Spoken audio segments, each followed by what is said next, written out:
Okay.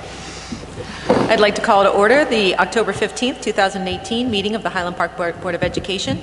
The New Jersey Open Public Meetings Act was enacted to ensure the right of the public to have advance notice of and to attend the meetings of the public bodies in which any business affecting their interest is discussed or acted upon. In compliance with the Open Public Meetings Act, the Highland Park Board of Education has caused notice of this meeting, setting forth the time, date, and location to be submitted for publication to the Home News Tribune and Star Ledger, and posted on the board's website at least 48 hours in advance of this meeting. Members of the public who wish to address the board will be given the opportunity to do so before the board adjourns for the evening. Linda, can we please have a roll call? Sorry. I'm trying to decide which side I want this to. Just can't decide. Ms. Byer? Here. Ms. Cimarusti? Here? Ms. Coleman? Here. Ms. Gowan? Mr. Krieger? Mr. Magaziner? Here. Ms. McFadden Nicola? Here. Ms. Pietrobono?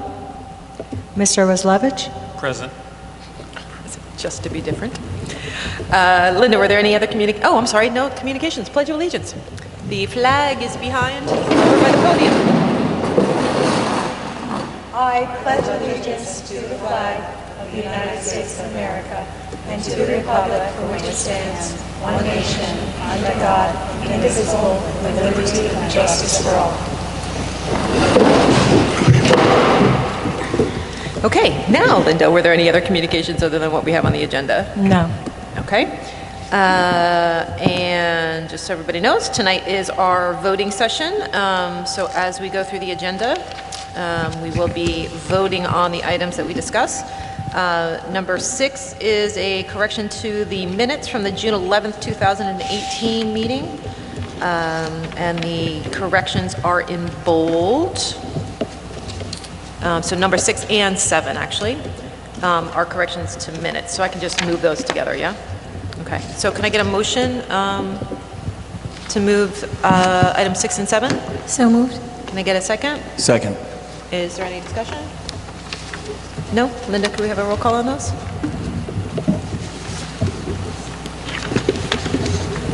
Ms. Byer? Yes. Ms. Cimarusti? Yes? Ms. Coleman? Yes. Mr. Magaziner? Yes. Ms. McFadden Nicola? Yes. Mr. Roslevich? Yes. Okay, and number 8 is the approval of the minutes from the regular public as corrected and executive session meetings from the executive session meeting from September 17th, 2018. Can I get a motion to move item number 8? So moved. Can I get a second? Second. Any discussion? Nope. Seeing none, Linda, could we please have a roll call? Ms. Byer? Yes. Ms. Cimarusti? Yes? Ms. Coleman? Yes. Mr. Magaziner? Yes. Ms. McFadden Nicola? Yes. Mr. Roslevich? Yes. Okay, and that brings us to number 9 on our agenda, our student representative report. Are you game for doing the whole report, or do you want to? Yep, sure. Yes. Okay. So for Irving, Irving teachers and students have been embracing their school-wide theme of kindness through responsive classroom meetings. Spirit Week, building a sense of community with their kindness tree in the main entrance. And then their whole school meetings will start this week, and each class will rotate hosting throughout the school year. The Week of Respect was very successful. Students took part in their school kindness song, Sprouts Kindness is a Muscle, Random Acts of Kindness, enjoyed a kindness concert by Mr. Ray, an assembly on caring for the environment among books, conversation, and dressing up as superheroes and wearing cool sunglasses. They're thankful for the police department for joining Irving on their walk and bike to school day on October 10th. It was a great morning walk from Stop and Shop to Irving with a great turnout of families and staff members, and they're looking forward to having another one in the spring. For Fire Prevention Month, they welcomed their fire department and Sparky the dog. Mrs. McNally and Mrs. Lucas got to wear the hot and heavy gear. The kids loved the presentation, their little flashlights, and getting to see the big trucks. Thank you so much to the Highland Park Fire Department. The teachers and students are embracing the Play Initiative with offering a half hour of unstructured play each day. Their play committee will be offering a series of mandatory workshops for the staff covering free play research and the model of a child-initiated teacher-facilitated play. Bartle had its Spirit Week from October 8th to 12th. The students had a great time with all the themes, events, and activities. The ice cream social occurred on the 11th. Everyone had a fun time. And today is the first day of their Violence Awareness Week. For the middle school, the students had a pep rally on Friday the 12th, last Friday. And for high schoolers, the senior students have their portrait days today and tomorrow, and Wednesday.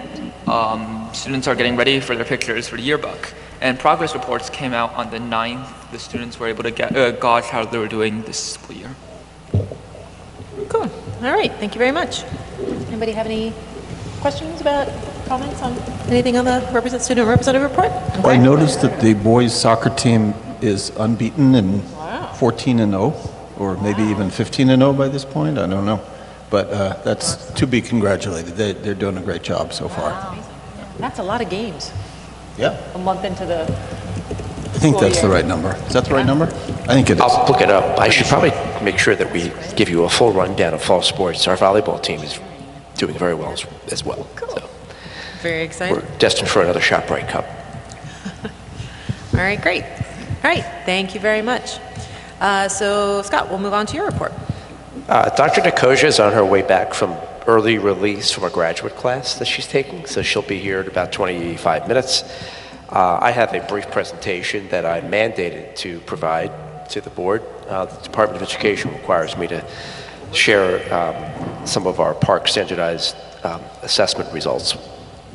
I think I'm going to sit for this because I feel that the atmosphere is not conducive for me to stand in front of all of you. We have nobody in the audience. I did decide this year to, yeah, I should move that. I'm going to dance on my way to the projector and try to liven everybody up. Balance everything up.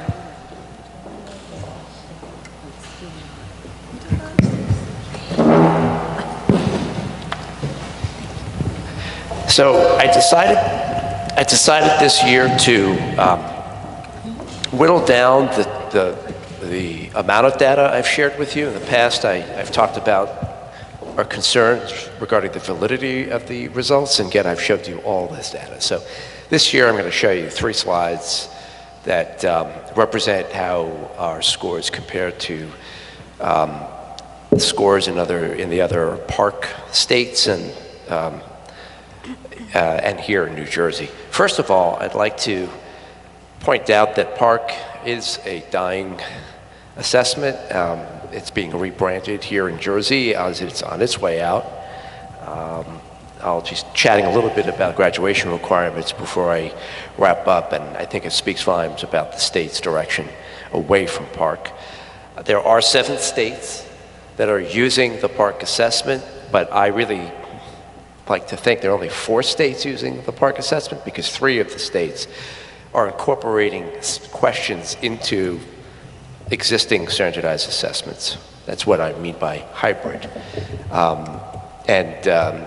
You go on the web, you do some quick searching about park, and there are notes all over the place indicating New Jersey will be dropping the park. So there's an implication that it'll be down to 6 states, only 3 of which are using it fully. Reminder to the community and the board that students are supposed to receive a level 4 or 5 if they are to pass the park. The other 3 levels don't count towards a passing score. So when I talk about passing rates, I'm referring to level 4 or 5. So this is a look at the numbers or percentages of students who have actually participated in the test. What I find interesting about the opt-out data, when you compare it to the last several years, is we actually have fewer students opting out since last year. Overall, the trend seems to be down, especially at the high school. My assumption is that our high school opt-out rates are a little lower because the state had hanging over our class of 2021 plus students this idea that they had to pass it to graduate. And again, I'll get to that in just a second, but I thought that was a rather interesting set of data. Our rates are still not acceptable to the state. State requires that there be a 95% participation rate, else the district has to come up with an action plan. That was 2 years ago, by the way, or rather last year. I put an action plan together. I haven't heard anything since. The action plan simply had us making sure that we send out communiques to the parents and guardians and do what we can to promote taking the test, which we've done sort of. Moving forward, our Bartle data is similar to what I've shared in previous years. We seem to have an issue with one particular grade. If you compare our data to the other park states around the nation and New Jersey, otherwise our Bartle scores are relatively strong. The supervisors and I toyed around with why we think third grade, if anything, seems to be a problem or an issue, and we think it has to do with the second grade curriculum, not necessarily providing a foundation for the third grade assessment. All of our curricula, and Dr. Nikosia is going to speak to the math curriculum in particular, is aligned to the state standards, and I think I've talked enough about the rigor we're trying to install in our programs with the curriculum committee. We don't think that's the issue. Scott, Our have you middle seen school that same scores, thing? Scott, as they have been in the past, are challenging when compared to other schools in the state and across the country. Seems to be a little blip with sixth grade English. We have not seen, by the way, a precipitous drop in park scores since we reduced the number of minutes that we offer of English. We made a change 2 years ago to the middle school schedule in which we took a double block of time, made it a single block so we can open up a period to allow for support services, and also add an elective for the kids. So it's interesting to note that we haven't seen at least a drop in park scores since that time. But as you can see in our other grade levels, our kids are still struggling in other subjects, in the math and English subject tests. And our high school scores are very strong, as they have been over time across the board. So I'm going to take this opportunity to just update the board and the community about the graduation requirements. You've been reading about Murphy's hope to transition out of park. There's obviously been some debate about that at the state level. Darcy and I attended the State Board of Education meeting in September. We both spoke up. I testified in particular about the graduation requirements, and I'm pleased to see that the Department of Education, the state legislature came up with an agreement that we assume will be passed soon that would basically maintain the graduation requirement that was in place for all those classes prior to the class of 2021. Specifically, it means that while all students have to take the test, Algebra 1, ELA 10, they do not have to pass the test. So they have to show that they gave it a shot. They don't have to pass.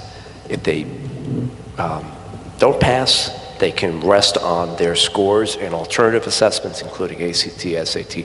I could place her as the entrance exam for most colleges and universities. It's a College Board product that is administered to students to determine where they should be placed in their first year of college.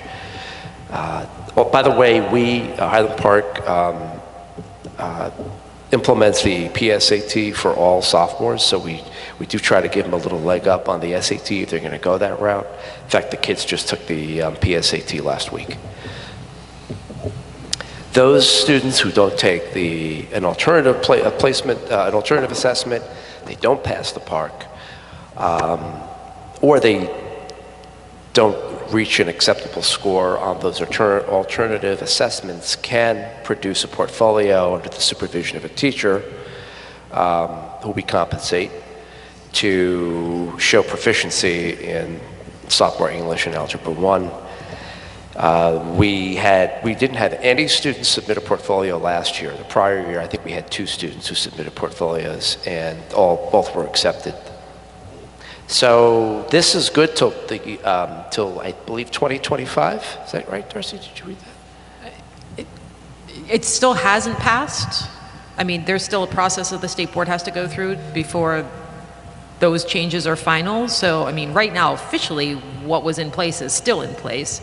And then in addition, the Education Law Center still has a pending lawsuit related to the graduation requirements that I think actually is being heard in the next couple of months that could potentially upturn the entire apple cart, because their case, if I'm remembering correctly, revolves around the fact that the tests that the state has chosen for the graduation requirements do not comport with state statute. The state statute still says that the graduation requirement exam is supposed to be a test administered in 11th grade, which neither Algebra 1 nor ELA 10 is. So, I mean, the state board still has a problem in that the tests that they've chosen as the graduation requirements don't meet up with the state statute. So it's all still a little up in the air. I mean, luckily the new regs should go through within the next, there's like a whole process that they have to go through with a public comment period and all that before they do a final vote. That will all be settled by the time kids need to know what they're going to be taking. So that should be settled. Well, we've changed our tune with the Algebra 1 refresher requirement. And you may recall last year, the Department of Education was telling districts that students who didn't pass Algebra 1 or take the test had to sit for an Algebra 1 refresher course. And so we scrambled and we found a teacher to teach it and had it in place. This year we've gotten a different direction from the Department of Education. We're not required to expose students to the Algebra 1 refresher. We are required to offer it. So you'll see on the agenda we are recommending to hire a teacher and see if we get anybody to take the Right, but it would just be based on student request. Like if a student Right, wants exactly. to take it again, then they can take it again. Strictly but we voluntary. don't. There's nothing where we have to make the kids take that. So So I mean, he kind of. The other difference is that the proposal that the Department of Education put forward to the state board was that it would reduce the number of high school tests from 6 down to 2. So it would only be the algebra or the Algebra 1 and ELA 10. And it means, as Scott said, he and I were both there, it turned into a political circus with Senator Ruiz showing up at a state board meeting, which does not ever happen, and making these wild statements about how she was there as a mom and this was about the kids. And I mean, it was preposterous. And their whole argument, hers and Senator Sweeney, seemed to revolve around the number of tests in high school. Like they just do not want there to be less standardized testing for our students. So the compromise that they struck was, instead of going from 6 tests down to 2 in high school, we're going to go from 6 to 4. So there will still be, I think it's 9th and 10th, right? So they'll still have to take whatever they're eligible for in 9th and 10th grade. I think that was the deal that was struck, and then 10th although they or reduced the 11th time off the hook. that we'll have to administer the reduced the time, test. right. So which is helpful for us in scheduling, and obviously it's instructional time back in our pocket. Right. Ms. Knapp, our district assessment coordinator, is reproducing a letter that will provide updated information and also include some additional assessments like MAP that we have not included on that letter before. So you're going to be getting that probably in the next week or so, just to keep everybody in the community abreast of some of these changes as well. So that concludes my presentation. It's relatively brief. We should have Dr. Nicosia here in a few minutes. And so we might have to come back to her if you're okay with that.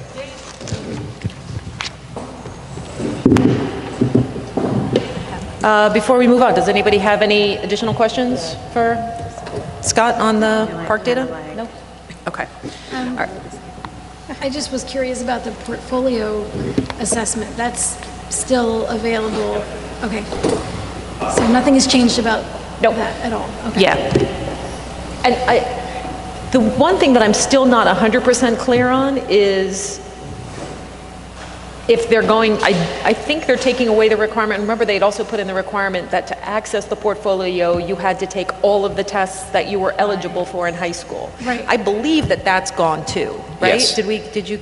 But that they we would have to take all the tests? Yeah, that the kids don't have to take all 4 tests in That's high school correct. that they're They do not eligible have to, for. according to like- the proposal. Right, that students would be able to potentially opt out of the 9th grade tests, take the 10th grade tests, and then if they don't pass those, Go back to the portfolio. go back with- to either SAT, ACT, whatever else is on that.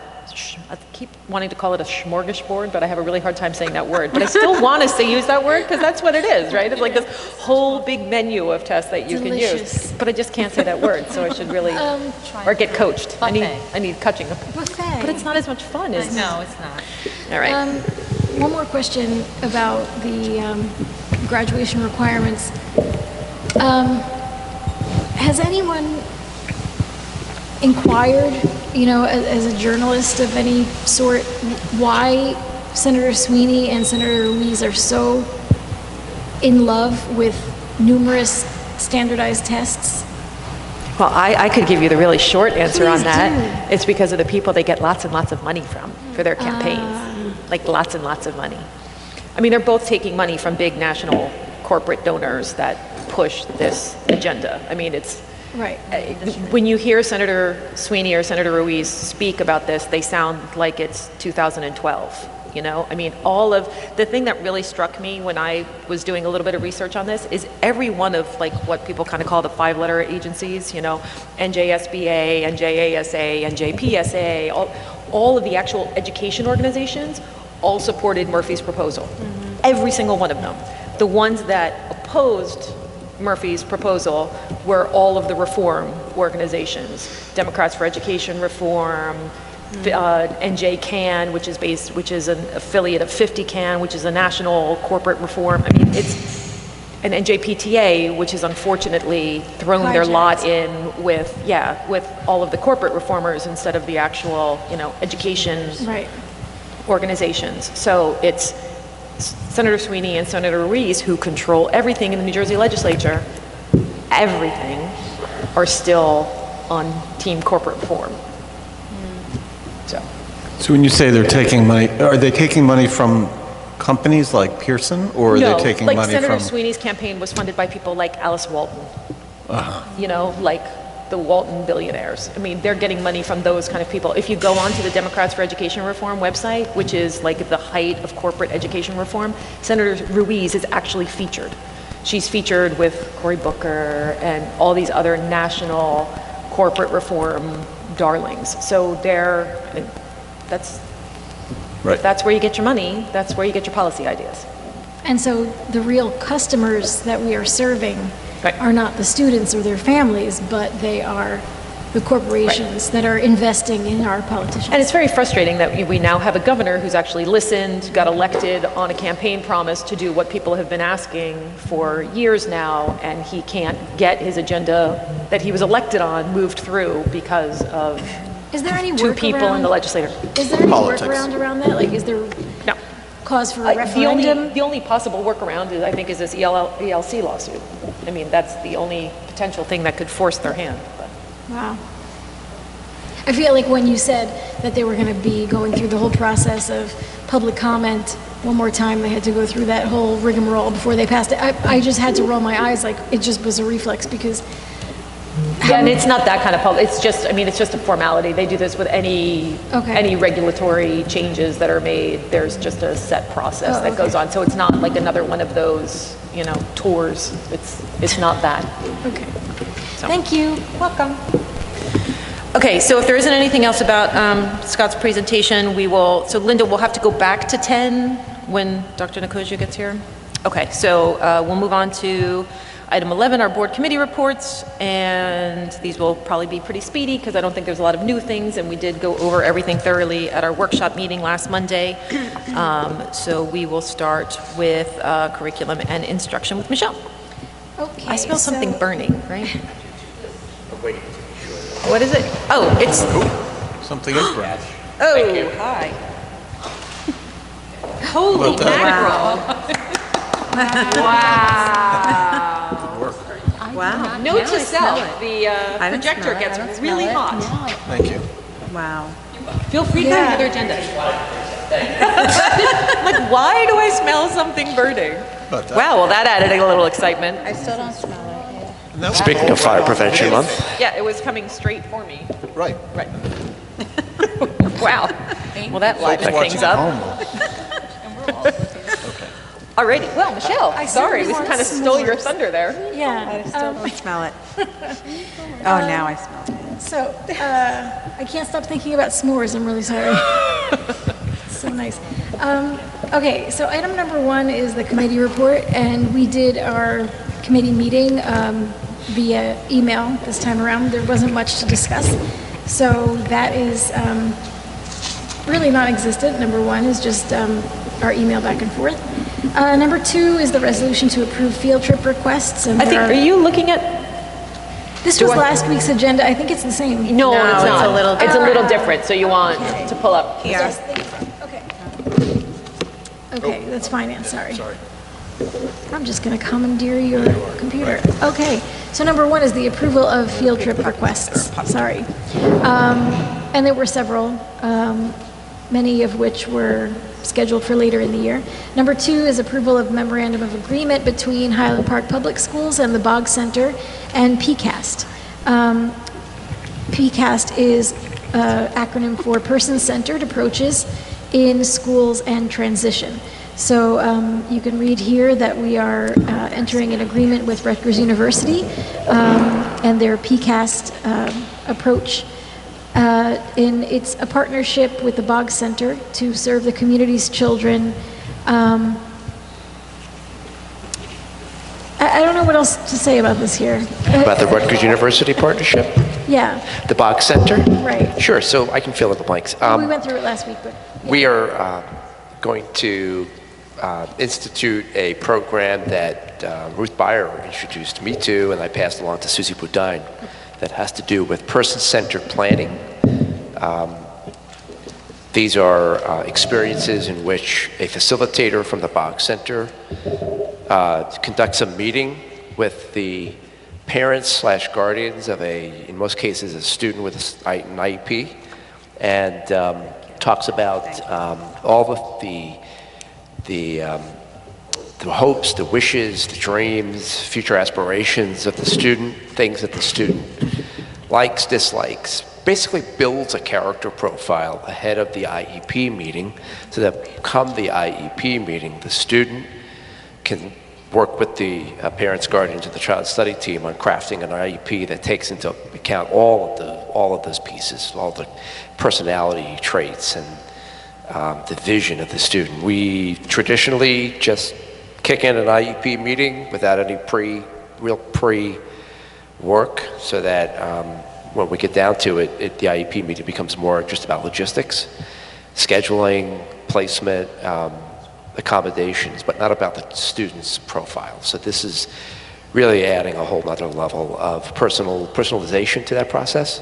So the Bog Center eventually, though, is going to train us to the extent by which we can just do these person-centered planning meetings on our own. The child study team will take the lead on that.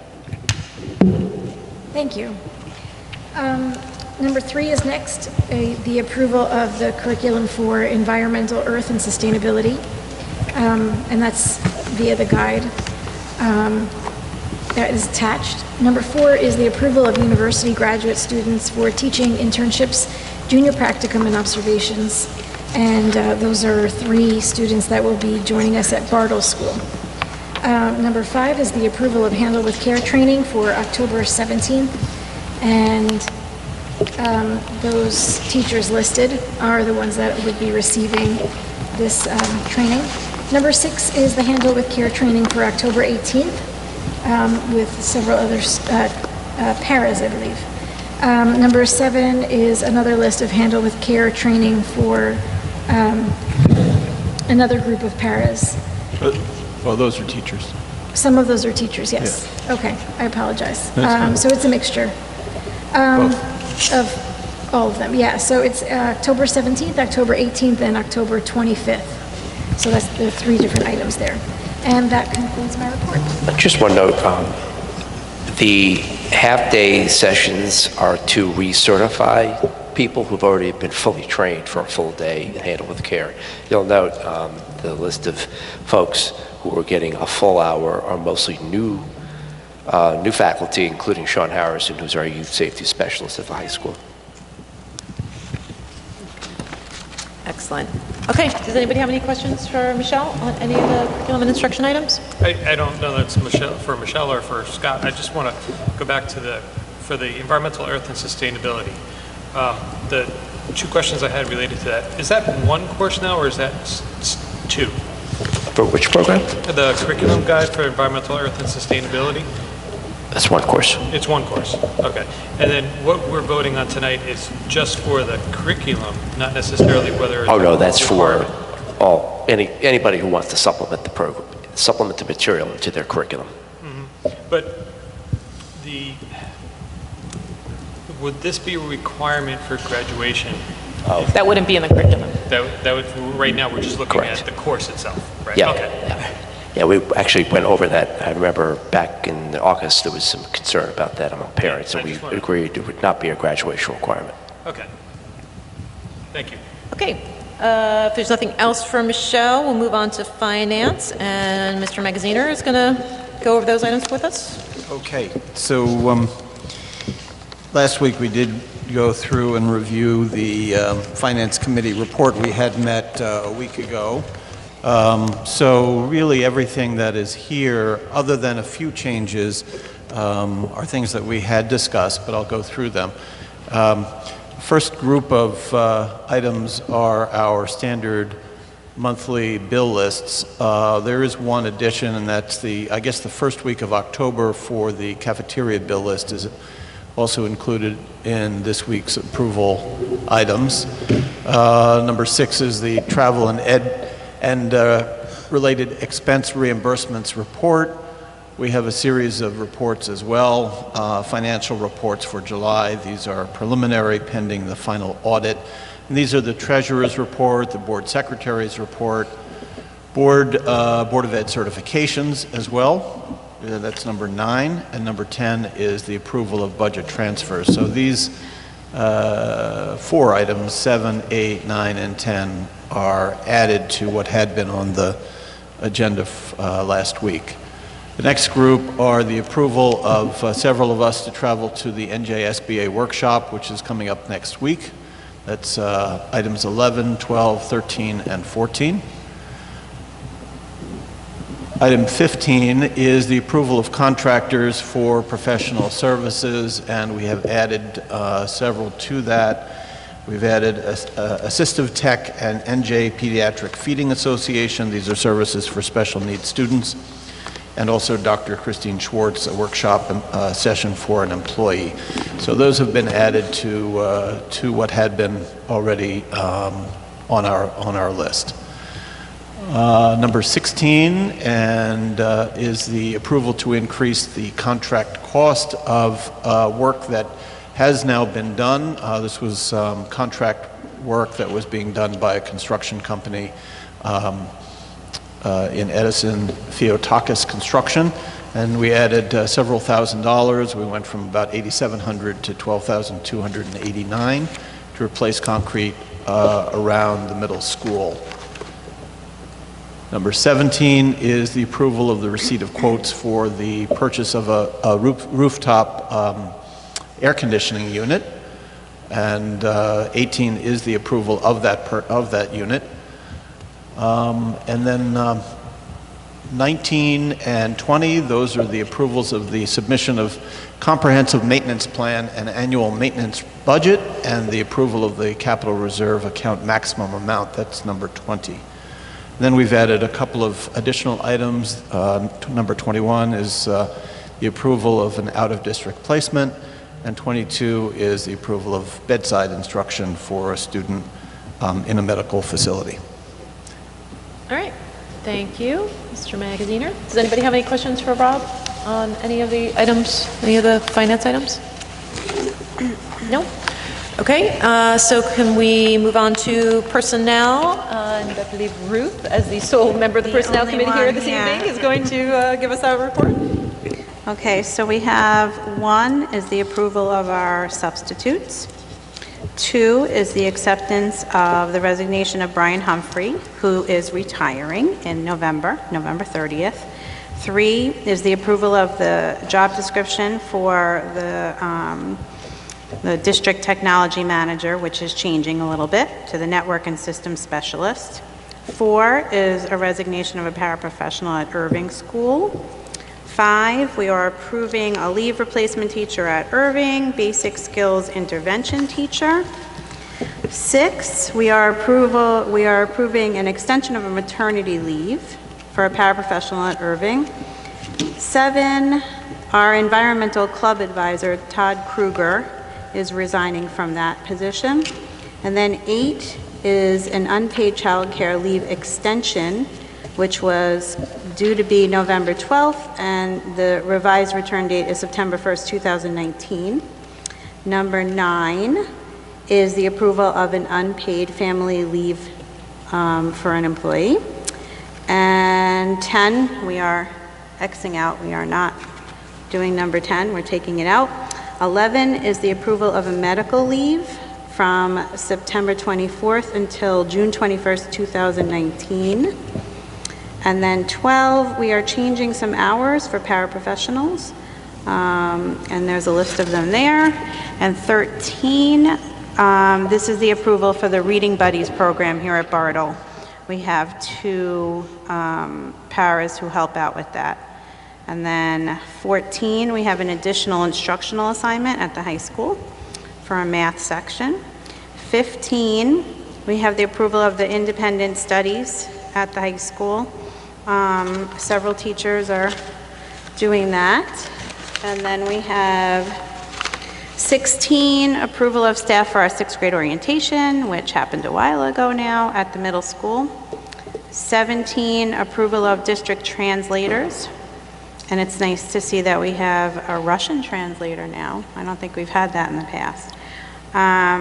18, approval of toileting services, so a stipend for a paraprofessional who is doing toileting during the day. 19 as well. 20, 2 home instructors, we are approving them. 21, 2 more Schedule B positions for the environmental club advisor at the high school and the robotics advisor at Bartle. And then 22, the approval of Title I after-school tutoring teachers at Bartle. 23, Title I after-school tutoring coordinator at Bartle. 24, Title III after-school ESL teachers at Bartle. 25, Title I academic coaches at the high school. 26, that program at the high school, the academic coach coordinator. 27, the approval of the ELL parent night teachers, which happens at, I think that's Bartle as well. And then 28, approval of a Title I homework program teacher at the middle school. There's a lot here. Okay. 29, approval of Title I tutoring teachers at the high school. 30, approval of ELL parent night paraprofessional. That's at Bartle. 31, Title I SEL program school psychologist. That's also at Bartle. Social emotional learning program. 32, approval of Title III immigrant welcome handbook writing teachers. So these teachers are going to be writing this handbook, okay? 33, approval of back to school night babysitting at Bartle. And then 34 is the approval of that Algebra 1 refresher course teacher that you were talking about, Scott. 35, the approval of a paraprofessional lunch aid for Bartle. 36, a paraprofessional lunch aid for Irving. 37, a substitute paraprofessional job coach at the high school. 38, a substitute secretary for our district. 39, approval for many professional development presenters for the year. 40, approval of extra hours for the Irving School secretary. And that is it. Many, many, many. do we know, what's the substitute secretary? What is?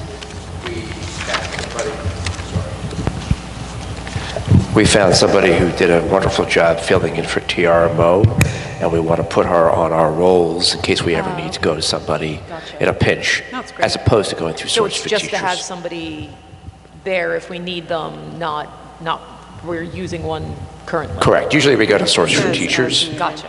but this person knows us now, so it'll be helpful to Perfect. be able to go to Thank her. you. Any other questions on personnel? Yeah, quick one. Under 39, the professional development presenters, have we been doing that before where the rate for the prep and the It's- rate for the presentation were different? Correct. Oh, We pay for prep, and if it's not during school hours, for the actual workshop facilitation. Okay, but in a different rates. I don't think I picked that up before. It's the contractual rate. Okay, Yeah, it's specified in the contract. thank you. And I like it when so much of our PD is our teachers working with our teachers. It's really cool. Absolutely. As opposed to years gone by where we are hiring this outside consulting firm and that outside consulting firm. So this is very nice. Okay, any other questions on personnel? Well, we did go through that babysitting thing. Yes. We're all set on Yeah. that? We're not doing that anymore? We're going to work on that. Okay. We're going to work on that. Okay, thank you, Ruth.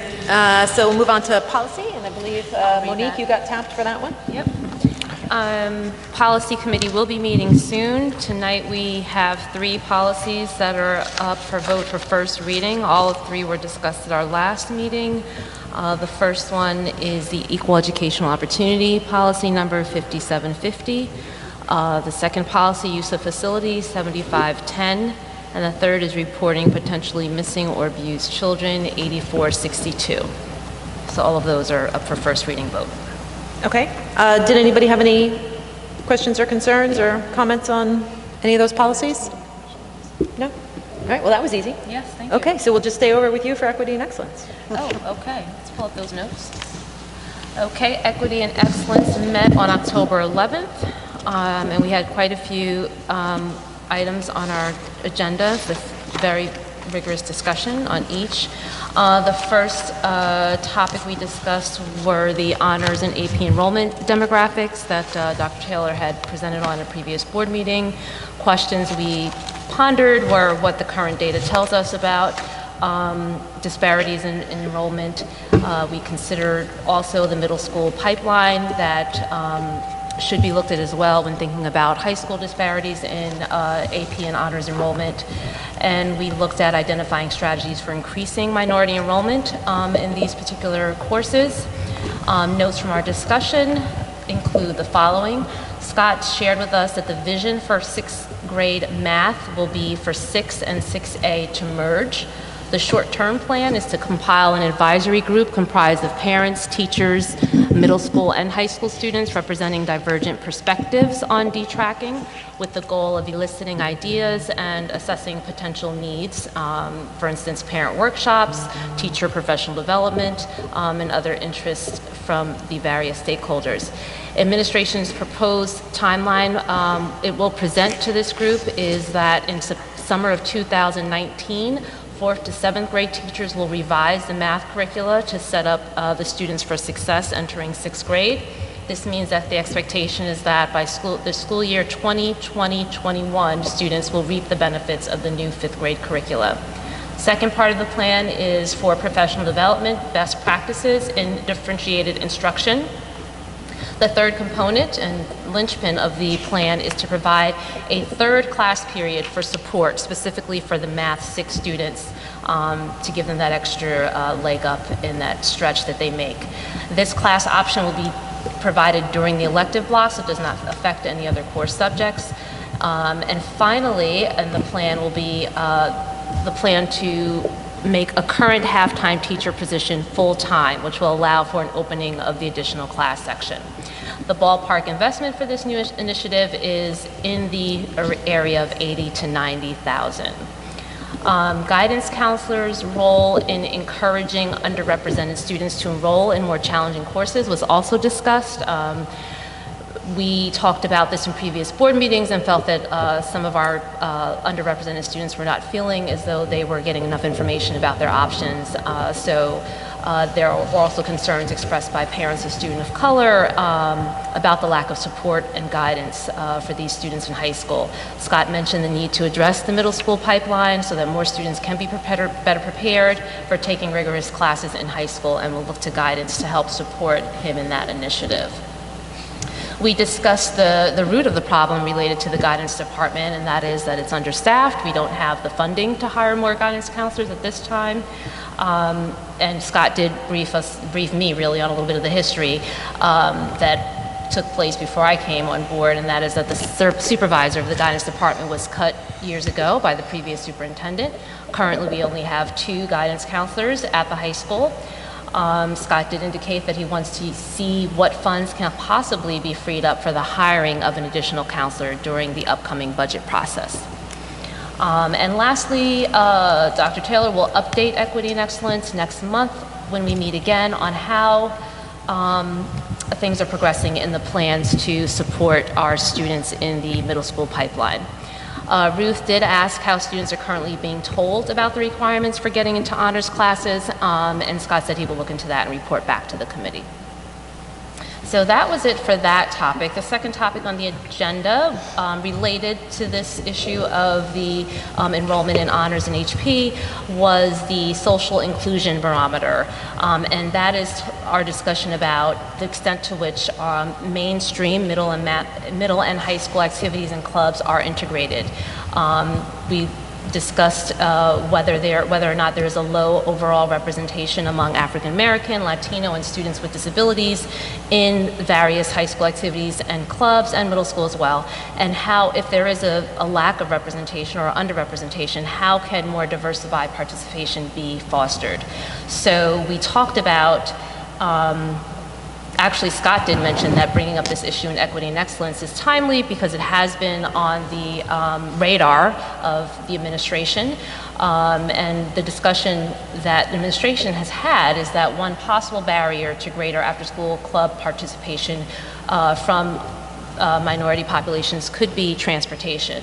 Particularly, we focused on the Cedar Lane apartments as one neighborhood where students get bused in, where there may be a lack of transportation home that could be prohibiting students from staying after school, participate in enrichment activities. Scott stated that the administration will need to survey the kids from that area to identify who is and isn't participating in after-school activities to see if there are indeed students who have transportation barriers and can then be encouraged to participate. So Scott will look into generating that demographic data on participation rates and present it to Equity and Excellence in our next meeting. He will also look into getting a report via Genesis, or see if it's possible to get a report via Genesis to pop out data on some of our previously discussed concerns on racial disparities in honors and AP classes and discipline as well. Okay, and the next topic we discussed was the digital divide, which came up in our last board meeting as well. So we just wanted to follow up on that discussion and sort of assess where we are. We talked about immediate stopgap measures and a plan and time frame for determining the actual need in this area, and then the long-term considerations for closing that gap. Discussion notes here is that Scott is collecting hard data on students to determine who has lack of access to computers and the internet at home. And when I say Scott, that obviously refers to the administration in the buildings that will be soliciting that data. Scott will also make sure to reinforce the directive that when teachers give assignments that require the internet, they are also communicating that students can borrow a district computer if they do not have one. This concern also applies to important class information, not solely assignments, as we do know that there are multiple uses of the internet. The teachers certainly assign not only assignments, but group discussions and so forth. The committee discussed the urgent need to make sure that students that are in need are not being required to access the internet at home without being made aware of and provided a loaner computer. And we all agreed that was important. Scott will report back to the committee on this data collected and the stopgap measures that have been put in place. We also talked about the need for all digital communications sent to parents to be in an accessible format, so that parents who may use a screen reader, for instance, or similar assistive technology can access all communication being received from their building or the district. There continues to be image-based files and PDF files that are accessible, that are inaccessible, being sent to parents. So Scott indicated that the plan is to ask all faculty that sends out communications to provide an accessible text format for documents as well to complement the PDFs. And that is all for our discussion. That's a lot. It was a lot. All right, thank you. Does anybody have any questions for Monique on the equity and excellence items? I do, and I apologize for not making that meeting, and I think this is an amazing report, so obviously a lot was discussed. I have a couple of very tiny little questions. The first one is on the math for sixth graders, and we may hear a little more about this, but 6 and 6A, what are those, what's the difference between those two? 6A is an accelerated course. 6A is an accelerated course. So depending on a student's algebra readiness, he or she may be placed in that course, and it could lead for the student to take geometry come 8th grade, put them on that trajectory. And are those the only two sections for sixth graders, 6 or 6A? No. Or what else is there? So there's 6, 6A. We do have we do put students who are already advanced in a pre-algebra level class. Mm-hmm. And then we break out into 7th and 8th grade for those kids, algebra, geometry, or in some cases, in some rare cases, we even place students coming into 6th grade in an algebra class. They might be mixed with 7th graders, right. And then they would take geometry and then algebra 2 in freshman year. Being that we are a small school, we're able to make accommodations, a small district rather, accommodations for certain students who are showing just exemplary work right. in math. So just going back to 6 and 6A, those are kids who are not at the very top of the Correct. 6th grade group. So it's kind of like the honors. Yeah, it's the same kind of idea. Well, not like honors because, no, I mean here we have a number of different options. These are the two. Well, it's I don't like to use the word CP, lowest, right, but like those are the have two CP, lowest. honors, and AP is what I mean. So it's kind of those two. Right. Yeah. Right. It's the same concept as the honors option. Right. Rob, and then have a race I guess to the door? I guess I am curious how we are going to find out what the actual data. How are we going to accumulate that data in terms of the digital divide? How are we going to find out who has what and who doesn't have what? Well, that's going to be for the advisory committee to assist with. I can't say that we have a concrete idea now, but we know we have a vision. We have some basic ideas we want to present to the advisory committee, but that would be the intent of the committee, to help us collectively come up with the path forward. Right. We've invited a professor at Rutgers who's also a parent in our school district, Dan Batty, who is a specialist in this area, integrating students of different ability types in math classes. He's a math education professor. So folks like him, parents, anybody who has a stake, students, we've invited one of our student reps, will help us decide these things. But we are clear in our path forward, and that is to integrate the 6 and 6A class. Right. Got Scott, it. I'm sorry, I'm not sure if you heard the question accurately, because I believe you were asking about the digital divide data, right? Determining, No, I think- is that the same? Or digital divide meaning the access to computers? Is that what you were asking about? That's what I was asking about. And I Because think that's that's what the answer not was. what the advisory committee is addressing, correct? Well, the advisory committee is not going to decide whether or not we're moving forward. The advisory committee is going to determine. No, but Rob was I was asking, asking- how are you going to accumulate the data on which students don't have access to technology? Forgive me, I'm in way order off. to- I'm starting. I'm on an It's answer. okay. It's hard to hear in here. You have to. We're having to focus a lot. Right. I have It's a kind of slight like, hearing problem as well. it's kind of like, are we going to have people going door to door and walking into people's homes and trying to, I mean, No. honestly, I don't know how we're going to learn I think it would have to this be very- self-reported by the kids. Well, I know, but it Forgive me. So, stands to reason that we may not actually learn real data. We're going to get like secondhand or reported back data that may not be data. Just kind of like I would wonder whether some people may be hesitant to reveal some personal things about what they may have or don't have. I don't know. Anyway, I'm curious how we're going to find that out. Yeah. I've started collecting, and I had hoped to have enough to share with the board tonight. I don't have all schools' data yet, but the information we get right away, beginning of the school year, to determine who we need to send paper copies of materials to. Right now, we have 5 families who've confirmed that they need paper copies of digital materials. In the entire school district? Well, yeah, that's the data we got back, and about 20 here at Bartle so far. I haven't gotten my middle or high school information back yet. But that's just a very cursory look at what we need to learn more about. I'd like to conduct a digital and a paper survey. What we don't distinguish, for instance, is whether parents, guardians have internet access versus just a computer sitting on their desk somewhere. Or just a mobile phone, right. Yeah. Or a flip phone versus, we need to be more specific about our questions and back to your point about the privacy and confidentiality concerns, I don't know how we're going to get around that because we can't go into people's homes. Yeah, that's right.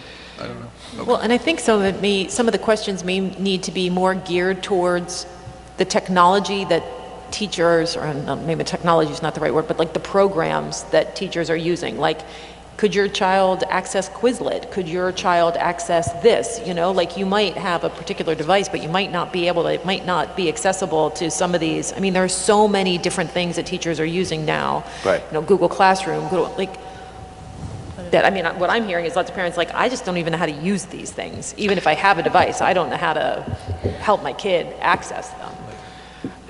Correct. I hear you on that. And I'm speaking of that as well. I'd like to gauge whether teachers are taking stock of which students in their classes are struggling with the technology-driven. Right. And that's going to be a really good way to identify It's a very kids too, good right? clue, Is which yes. kids are not getting that stuff done. Like if things are, we're trying to avoid the assignments that are, but I mean, I think the problem is some of it's not necessarily assignments, it's studying. Right. If your studying is on Quizlet, but you can't get onto Quizlet and you're constantly, 10 points lower than everybody else, I mean, teachers may have to kind of try to identify kids that way too. I mean, I think we need to stay the course and promote and expose technology for those students who might not have that opportunity at home.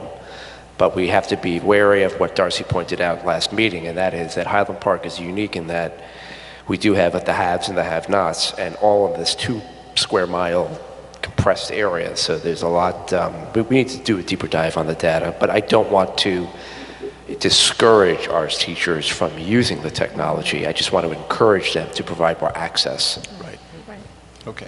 I have a question about that because different buildings might go about that survey different ways to gain that information. And I know that, privacy is going to complicate things.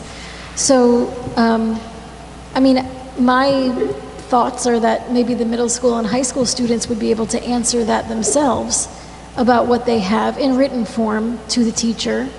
If the teacher were to ask them directly, how many of you have difficulty, studying when I give you a Quizlet? I think that I would like to know from each classroom where the difficulties are. So not just building level, cursory survey, but Bartle might be using Quizlets a lot more than the middle school. We just don't know. The Google Classroom, I know, is ubiquitous at this point in the middle school and the high school. But how many students are actually looking at Google Classroom? How many students have a computer that they don't have to share with anyone at home? Those are things that middle school and high school students would be able to answer. If their name wasn't involved, perhaps they would be able to just get a piece of paper handed out to the classroom and gain that access back. But, you know, I guess the trouble is with students at Bartle and Irving who might not be able to answer. So, I mean, it was just a thought that I had, that it's really building to building. I like the idea of having students, particularly, even at the Bartle level. I mean, we might have students at Bartle who can answer survey questions on their own. They could, yeah. Middle and high school. Irving, not so much, but I don't think. But I like that idea. I would hope they're not using the computer at Irving levels, but, okay, let's just leave it. Yeah, we'll leave it there. Right, We won't open that can of worms. And just to say that I think it's still realistic, though, Scott, that you can come up with some data to report back by the next time Equity and Excellence meets, right? I mean, even if it's not all that you know might be available, it is a start so that we're getting some sense of what we're dealing with. Is that Absolutely. I'll have at least the initial data that I hope to give you tonight, but I think I'll have more by the time we meet in November.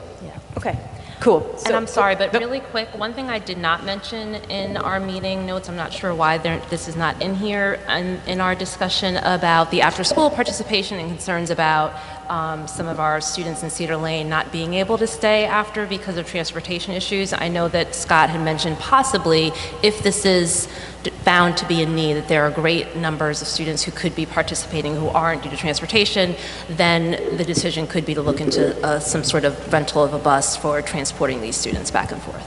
So I wanted to just mention that as we're Mr. not just Lassiter collecting is data actually and having it. taking all of the bus rosters for his students and cross-referencing the names of those students with those who he knows are participating in after-school activities to see if there's a trend. Right. He's working with the after-school activity advisors and the coaches on that. Nice. Okay. Yeah, I would like us to look into for that. And I wonder if there is potentially money that, some sort of federal money, that if it is shown to be an equity issue, that could help us to pay for some additional costs that we may have to lease a van that where we might be able to get 12 kids in or something and do runs to help do that. I'll become CDL certified. I'll drive the van. Yeah, I got it. So all good. All right, Okay, so so I think we're pretty solid on equity and excellence. So I see that Dr. Nicosia is here and waiting patiently. So I think we'll hop back to agenda item number 10 and have Dr. Nicosia give her presentation, and hopefully we won't set the projector on fire again. before we go in, I have a question about the equity and excellence part. Okay. Okay, so just it's a question I don't really like to raise, but are we sure that the students who are receiving the school district computers and Wi-Fi's are access are using it properly in proper ways? Is there a way to monitor that, or We're going to worry about getting them in kids' hands first. I mean, we have a whole tech department that deals with any kind of breaks or repairs or anything like that, and I'm sure they'll be happy to tell us if they're seeing a lot come back damaged. But we need to get devices into kids' hands so that they can get their work done. I mean, I don't mean But it's not happening a lot right now, so we don't really have anything to look at.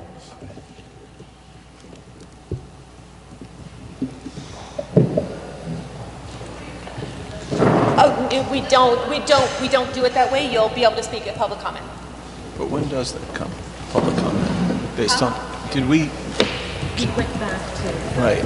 So, superintendent's report. we're not done with that. Right. Just won't put a thing in. No, it was just the paper. It was just the paper in front of it. It's true.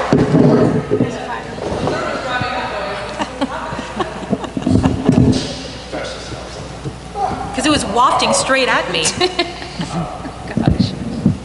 No, we would explode it in here.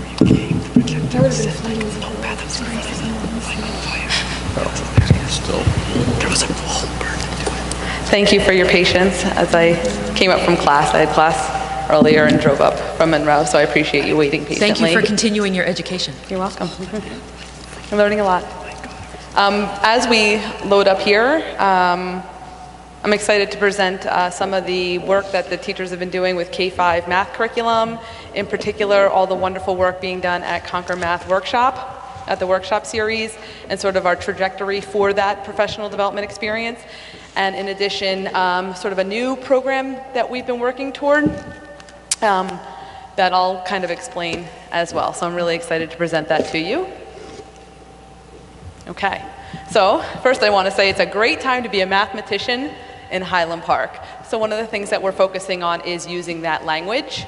When I first started a little over 2 years ago, I noticed that in a lot of our elementary classrooms, math wasn't not that it wasn't a focus, but our students weren't being called mathematicians. There weren't math anchor charts on the walls.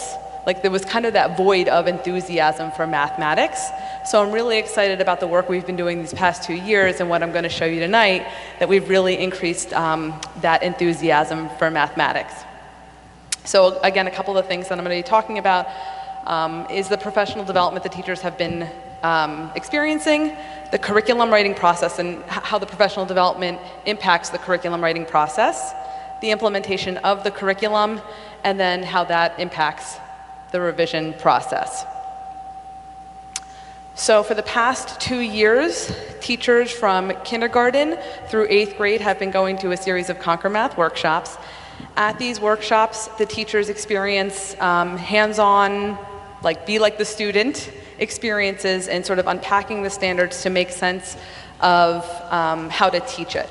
So the focus has been on working with the concrete, which are the manipulatives, to the iconic, which is the pictorial representation of that, and then the abstract, which is solving the problems.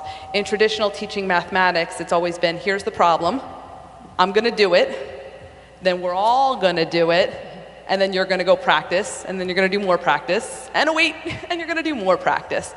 And so we've kind of moved away from that, and we only move students through the stages of learning when they're ready to.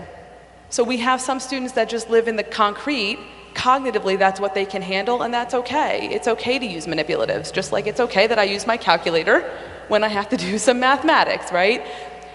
Same thing with the iconic. Ultimately, we want to get students to make a visual representation of that in their head because that builds that fluency. From fluency becomes automaticity, which is the abstract. So we want to move through the students through their stages of learning when it's appropriate, and that's what this professional development does. In addition, it also allows for vertical articulation. So the teachers experience what the students at the grade level before them get, and then what where they're supposed to be going. So it's really nice. A really good example of that is in the 2nd grade standards. There's a standard where students have to problem solve with money. And if you look at the kindergarten math standards and the 1st grade math standards, there is not one standard in there that requires students to understand money. The value of it, what it represents, nothing. Not even to identify them. Wow. But yet then in 2nd grade, they have to solve a problem using money. So if teachers don't know that, then they're just teaching their standards and then the kids are gonna hit a wall. So it's important to have that vertical articulation even within the standard so that they know, okay, so we can do other things like basic addition and subtraction, but with money at the, kindergarten or 1st grade level. So it's kind of a way to expose leading up to the different standards. And in addition, differentiated strategies that are taught to the teachers to say, I've got these learners, what are ways that I can meet their needs? So this year we have the kindergarten through 4th grade teachers are in year 2 of their workshop series. The 5th grade special education teachers are also in their 2nd year of the series. K through 4 special ed are in year 1, and I'm really excited because the high school algebra teachers are going this year.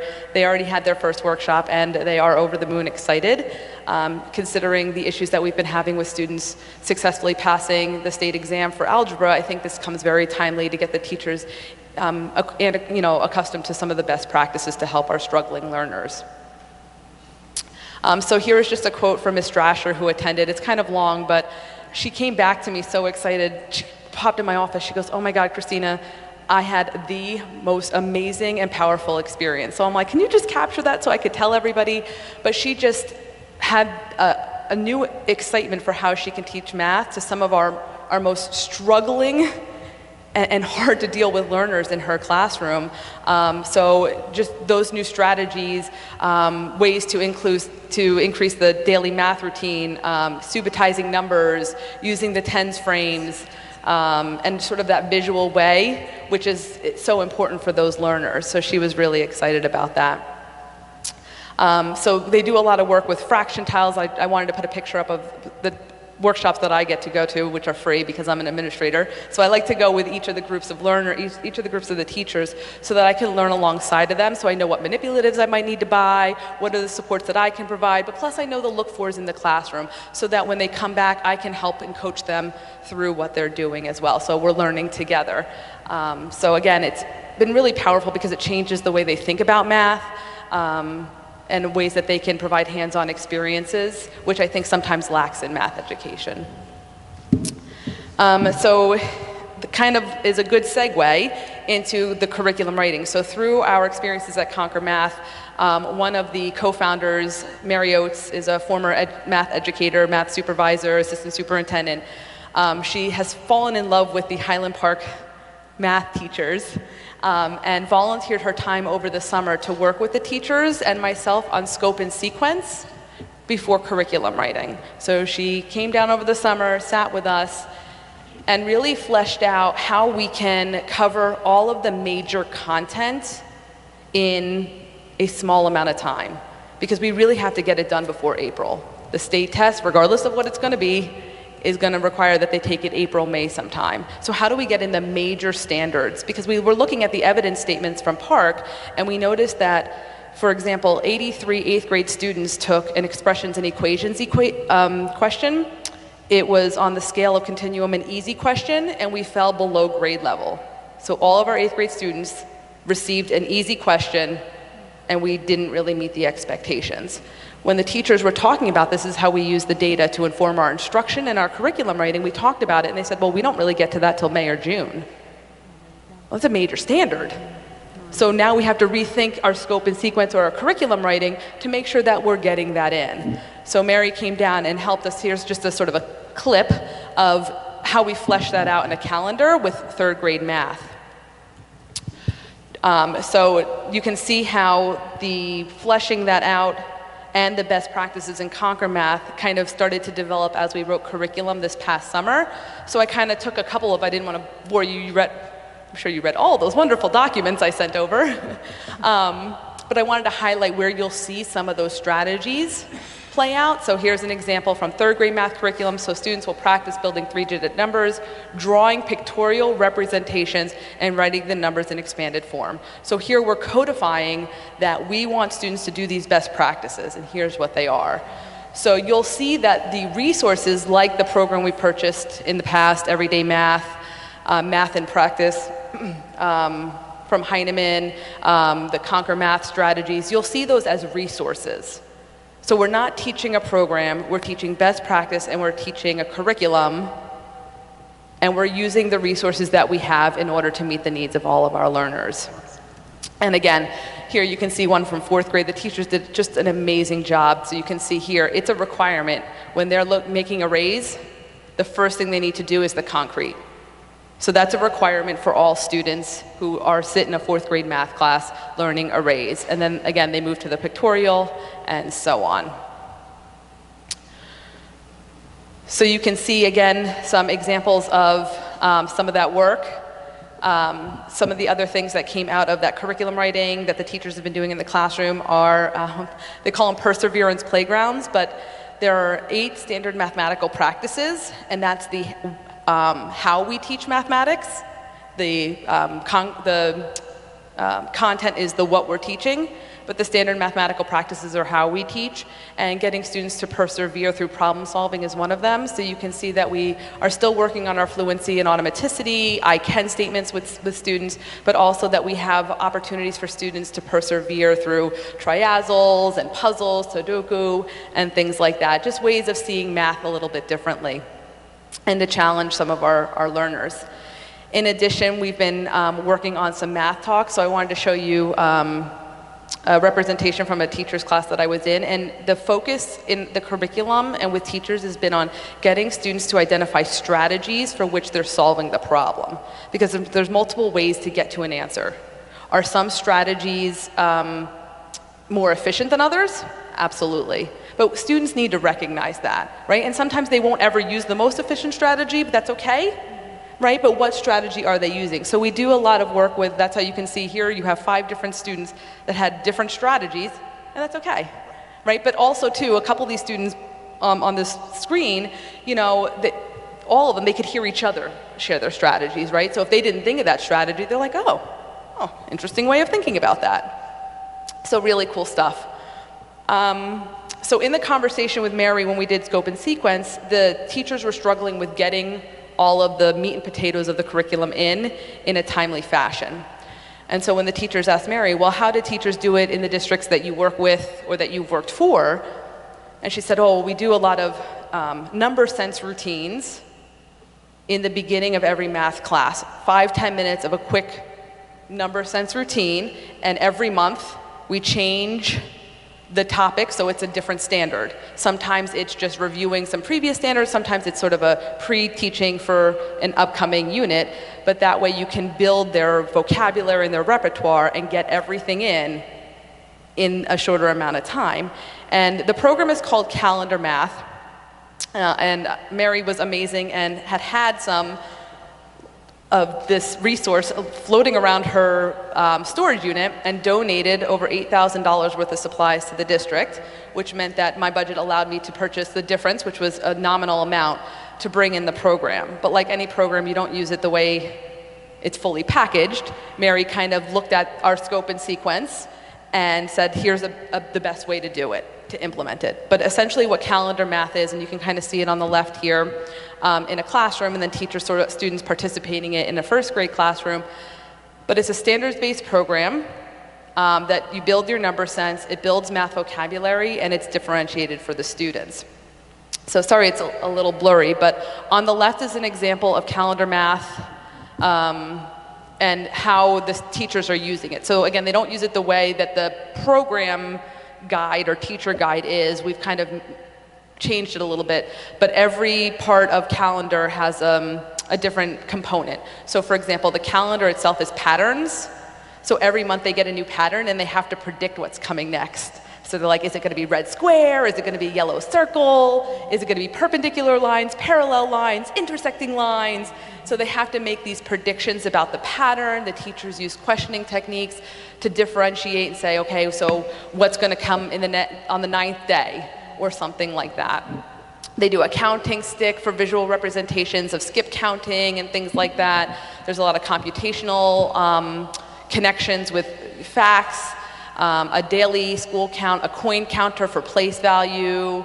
So there's a lot of rich discussions that happen while the students, and it's the first 10 minutes of class. So the first 10 minutes of their hour math block, they're just sort of doing this.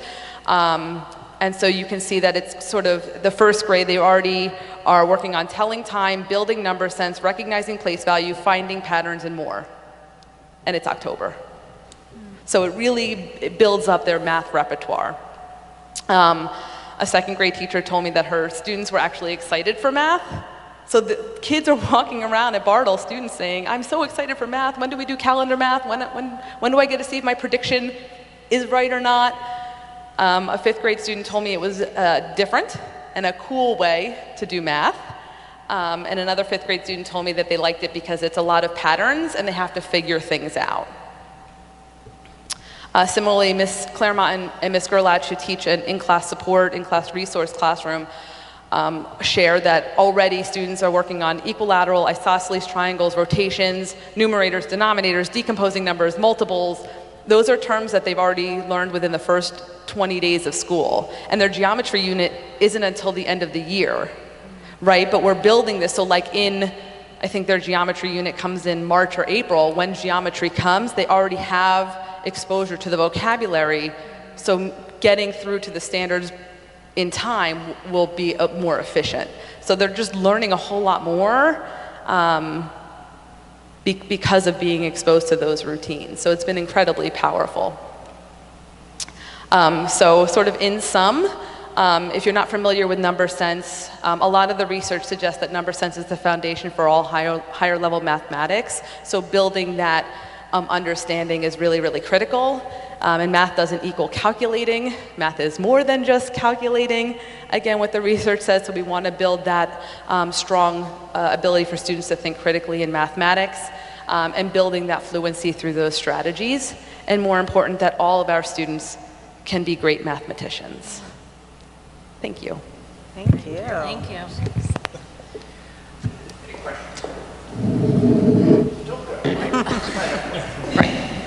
I personally love that you ended that with going into this with the idea that all students can be great mathematicians. So my question was, are the teachers finding that moving the kids through the curriculum through 5th grade, that they're having trouble differentiating? Because, I mean, up until 5th grade, right now we have all the kids in one room, and then it's not until we make that jump to 6th grade, which we've been talking a lot about, that all of a sudden we split them into 3 levels. So up through 5th grade, how is that going at Bartle? How does that work with Conquer Math? So it's been a little bit of a challenge. So the areas that our teachers were struggling with differentiating were meeting the needs of our most struggling learners and our most high-achieving learners. So it actually was both ends of the spectrum. Our sort of middle-of-the-road students, relatively speaking, teachers felt confident that they were meeting their needs. So the Conquer Math strategies, what I like about them is that they're differentiated in and of itself, and that's what the teachers are experiencing. So for example, a student could be solving a three-digit addition to three-digit addition problem in 3rd grade. And the idea is you show them a way to solve 2 different strategies. And the students need to know that that a struggling learner can say, I'm using this strategy because I struggled doing the math, and that's why I need the strategy. But another student, a higher achiever's needs to that strategy, and they're identifying the reason why they need that strategy is because they have trouble explaining the math to somebody else. So oftentimes the higher level thinking questions on the assessments are modeling and reasoning, and our students have a hard time saying what they know. How do they actually express what they know? Right? They can do the math really quickly in their head, but explaining it to somebody else is often a struggle. So for their learning strategies, but how the students are using them is in and of itself differentiated. We purchased a lot of math manipulatives to make sure every student has the manipulative. So those students that are struggling can grab them and use them. We're encouraging them to draw more of it. So on the test that they get in their classroom, a quiz or something like that, or their assignment, go ahead and draw it out. Draw the little base 10 blocks so that you're building that number sense. And then those perseverance playgrounds, the idea for enrichment, providing those opportunities has been helpful too. So they get a lot of those resources, and we're compiling them together. So in the curriculum document, hopefully you'll see, here's how you support a struggling learner, and here's how you support a student that needs to be enriched. So sometimes it's challenging them with the next grade level standard if that's appropriate, and sometimes it could just be, here's how to give them a deeper problem or a way of thinking about the math a little bit deeper for enrichment. So the differentiation is sort of just built into and then you can help support that by teaching the teachers the strategies to teach that in that differentiated way. Correct. So a lot of what I do when I do informal and formal observations is focus on that a lot. What kind of questioning techniques are you using with the students to build that differentiation in? So even in calendar math, for example, some of our students get the calendar in front of them. They keep a little notebook, their calendar math notebook, and so some of our students need the calendar itself to actually count, or a visual representation in their hands, but some of our students can do it quickly. So some of the challenge could be, okay, well, predict what is going to be here, right? All students can predict, some students, but you can differentiate the supports you might need for them to be able to predict. So inherently in both the best practices and the math routines, it's sort of embedded in there. Thank you. Okay, so for all the reviews, like the teachers, So there's been a few teachers that have said the program's good, and then like 2 students that have said the program's good. But have you done like a full school-wide survey or like grade-wide survey about people who have done both calendar math and the math that was previously taught, and comparing how they liked it better? Have you done it, or have you like ever received any negative opinions about calendar math? So no, because we are in our like 6th week of it. So we just started, so we haven't gotten that far yet. So the plan is, as part of our revision cycle for curriculum writing, is I go every month to each grade level team meeting, and so we talk about the scope and sequence, we talk about the curriculum, what's working, what's not working, and then from there we kind of think about how much time we might need for revisions and what that's going to look like. So often those conversations and data collection come a little bit later in the year. I will say that an area for growth with the teachers has been the questioning techniques. So it's new. So they're standing up there going, okay, what's the, it's like they have to prepare a little bit to know what's the next, pattern coming up. What is going to be in 9 days, or what kind of questions do they want to get students to think about? Our students struggle telling time dramatically up to 4th grade. In fact, our 2nd, 3rd, and 4th grade teachers have requested the 1st grade clock to review some of telling time. It's a big struggle, and a lot of that data comes out of the pre-assessment that students take as their benchmark assessment.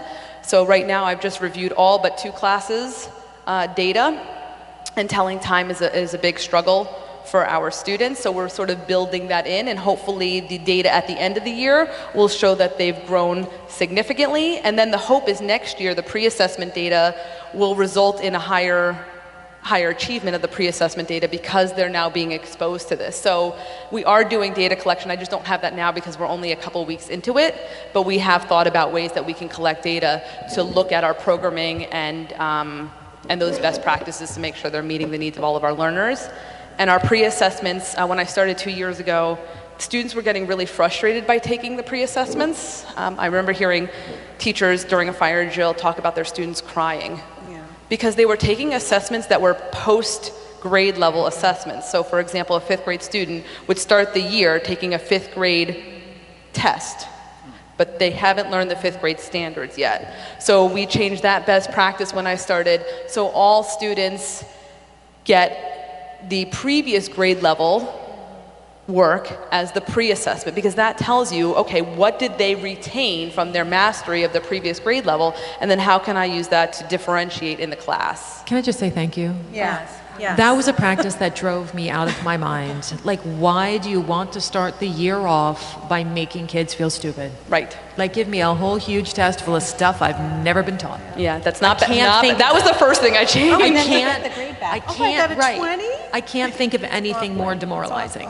Right. So the hope then too is that we're using the same benchmark data so that we could have that data to look at to say, okay, if our students are doing calendar math every year and our best practices, then they really should be coming to us, excluding students that come from other districts, right? But our students that are growing up through the Highland Park School District should be getting better as mathematicians as we go through the year. So it's not something that you may necessarily see overnight, but what we did see overnight was the enthusiasm, and that's what I wanted to capture for you. I have some videotapes as well, but I don't have permission from the students to share it publicly.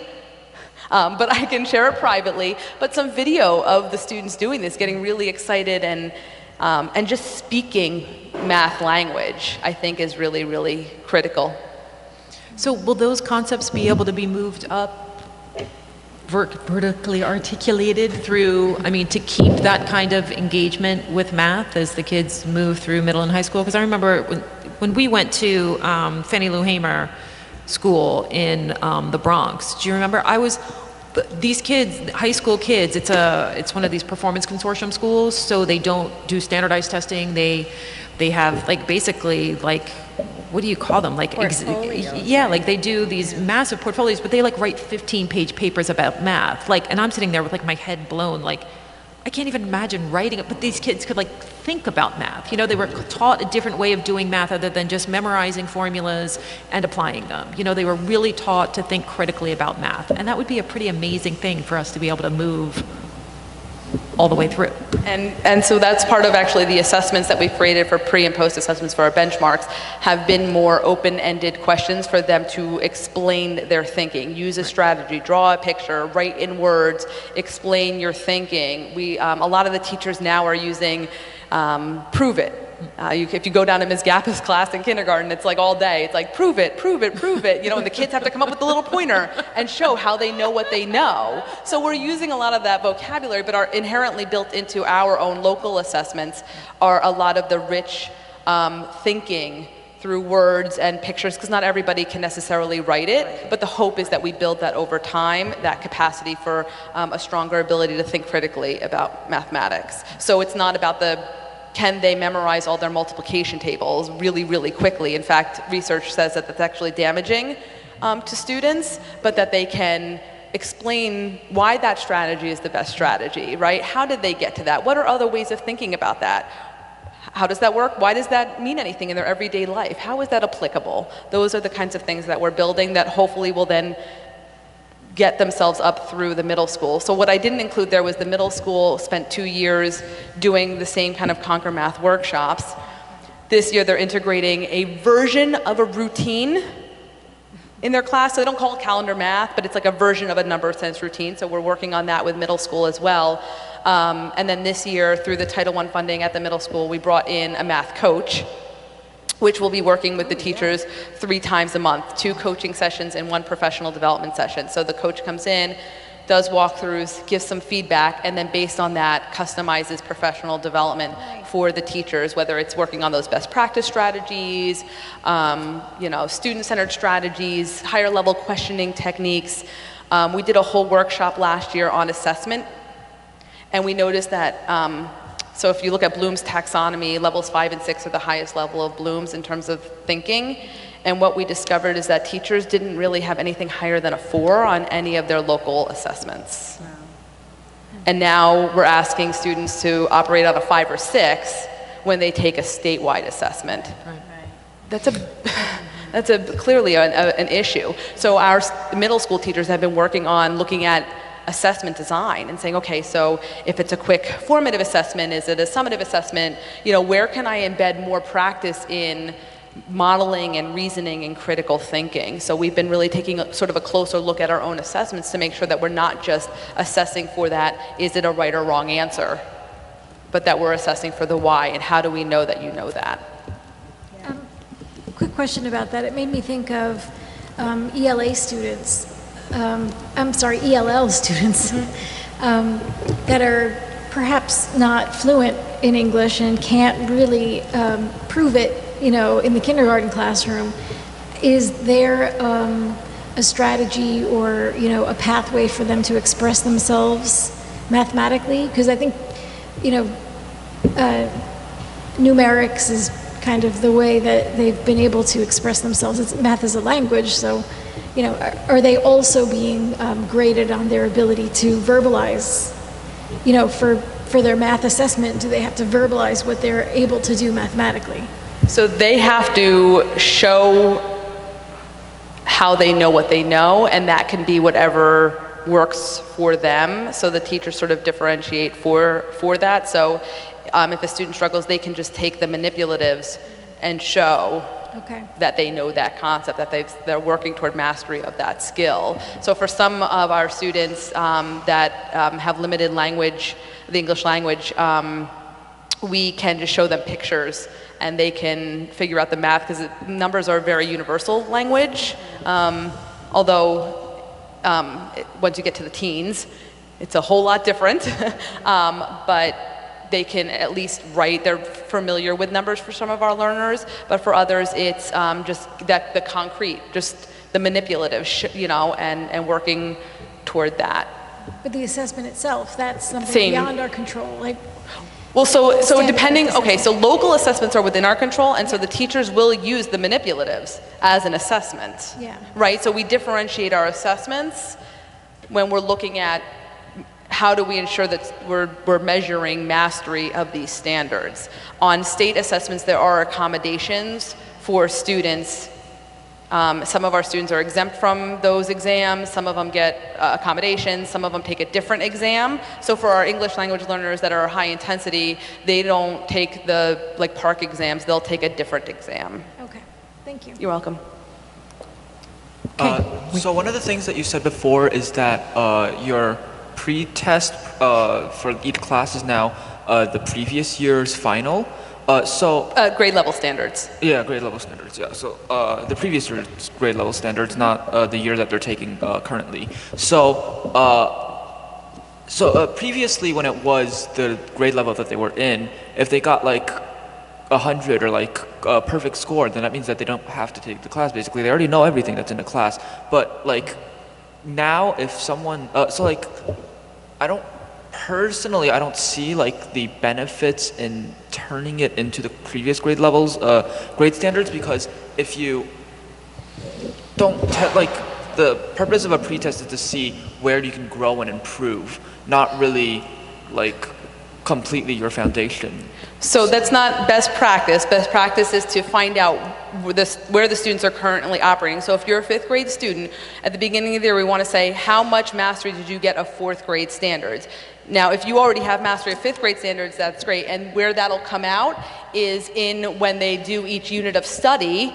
There are inherently built in pre-assessments in each unit of study as well. We break it down even more minute because we don't want to test like crazy the first couple weeks of school. We're building culture and climate. So as we do the units, we break down into more of the minutia of the standard. And from that, we can determine, okay, if a student has full mastery of 4th grade standards, let's do the 5th grade standards. If they do mastery, then there's enrichment built in to the curriculum now to say, okay, if a student has already mastered the 5th grade standard, what are the enrichment opportunities for that student? Okay, but assuming that like a 5th grade student took the 4th grade test final as their pre-test, and then they completely flunk it, what happens to them? Do they get sent back to a 4th grade math class? Or so it's differentiated depending on the unit, depending on where they were struggling, because there is geometry, there's statistics and probability, there's so many different domains of mathematics that they could be struggling in one but not another. So the teacher uses that to differentiate their centers. If they're doing a station rotation model in their classroom, they'll differentiate the problems that are given to students. So they differentiate in a lot of ways to make sure that our struggling learners, their needs are met as well. Unfortunately, if they're struggling a couple of years behind for their grade level standards, so if I have a 5th grade student that is showing no mastery of 4th grade but still operating on a 1st or 2nd grade level of mathematics, the teachers just have to try to do their best to differentiate. We don't have a basic skills program right now at Bartle to gap fill for that, but we're working on trying to give teachers strategies to be able to meet the needs of those learners in their classroom as well. Great. I do have one question. Along the lines of what Zaya was saying about the pre-tests at the beginning of the year, so like for 5th grade, traditionally like how I've always done it is you take a test to like see what you know about 5th grade math, and I can definitely understand how that might be stressful for some of the students, but I guess I also see the value in it in that it does give the teacher a sense of what the class as a whole already knows and what, every class is different. So one class might already have significant geometry knowledge and not need to focus as much on that. And I guess also it's kind of a way to measure how much or how well a teacher is doing. So if it turns out, students already do have a significant amount of knowledge in a certain math class, you can't necessarily measure that unless you have a basis for when, at time 0, when the teacher had never given them any instruction. So how would you control for that? So we don't measure best practice in measuring teacher growth. So teachers have to either they get an MSGP or they work on student growth objectives. And that is calculated. The pre actually has no basis for the calculation. So if you do a pre and a post, you don't measure growth by looking at a pre and a post. The best practice is that you use the pre-assessment data to make a prediction about the outcome of the students in your classroom. That's exactly what a pre-assessment with best practice is supposed to do. So, I mean, I'm going to be perfectly honest. I will respectfully disagree a little bit in that only pretty much 5% of the world's population is gifted and talented in any one thing, right? How many Michael Jordans of the world are there? How many Tiger Woods of the world are there, right? There are a lot of people that are very good at what they do. There are a lot of great golfers. There are a lot of great basketball players, and a lot of them have probably worked very hard to get to that place. So same thing in mathematics. There's a very small population that's truly gifted and talented in mathematics, but a lot of our students maybe don't fall into that category, so giving them a post-grade level assessment at the beginning of the year is not really best practice. But again, you're not measuring growth based on a pre and a post. You're measuring growth based on the post. But in order to measure growth, you have to find out where your students are at. And if I give students a 5th grade assessment in 5th grade, and 90% of them bomb it because they don't know the 5th grade standards yet because they weren't taught it, that's not actually usable data for me. What's usable is to say how many mastered 4th grade standards so I know they're ready for the 5th grade standards, how many are not and need support, so let me go back and I know my strategies from Conquer Math on how to meet the 4th grade to get them to understand the 5th grade.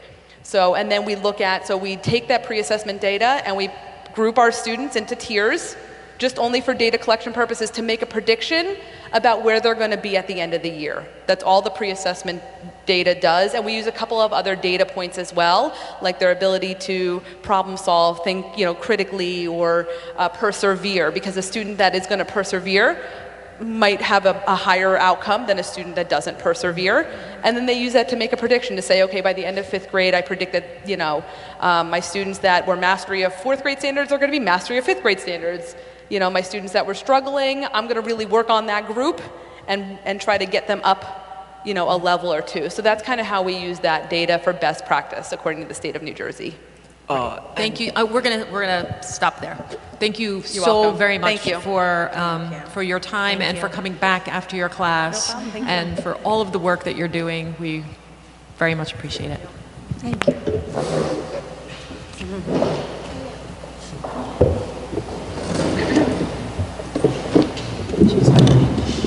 Okay, so now that we are done with the superintendent's report, we are going to jump back over number 11 to number 12, which is public comment. So the Highland Park Board of Education welcomes public participation. Reserve this time for your comments. If anybody would like to make public comment, you can come up to the podium. There should be a piece of paper there and hopefully a writing implement that you can go sign your name and state your address. Anyone would like to make public comment? So just sign in and then state your name and address for the record for the board secretary. Please. Okay. My name is Elizabeth Prendini. You're going to have to get nice and close to the microphone and make sure it's on. Okay, does that work? It's on. Yeah. And make sure you write your name down too before you leave the podium. I will. Okay. Thank you. My name is Elizabeth Prendini. I've got 2 kids in Bartle and 1 in middle school. I'm from Lambiance Court, which is next to Cedar Lane. Basically, I came here tonight to find out what was happening with the advanced program for maths in the middle school. And I think you pretty much answered the first question, which is that it's going to be amalgamated. So I'm glad that we confirmed that that is what you're going to do. The thing that worries me a little bit is the lack of public consultation for that decision, and I'd really like to ask you what the justification was for wanting to amalgamate maths if it was nothing short of bringing everyone to the same level. I mean, I think we don't have much by way of advanced courses in the middle school. In fact, I think the advanced maths is the only thing, right? Am I correct on that? Yeah? So, it doesn't seem to be sensible to take away the only existing middle school program for students who are doing well, without public consultation. Do you want to address that, Scott? Yeah.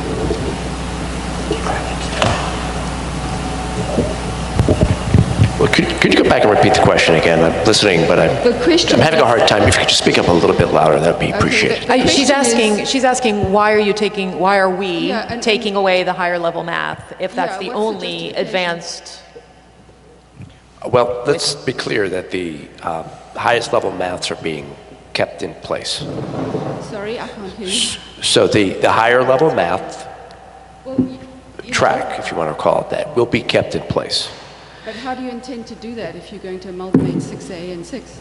If you're referring to the accelerated course, the middle school Yeah. pre-algebra, algebra, geometry, or in some rare cases for sixth graders, algebra, geometry, algebra 2, that remains intact. Yes. So by the accelerated course, are you meaning the optional over the summer course? No. No.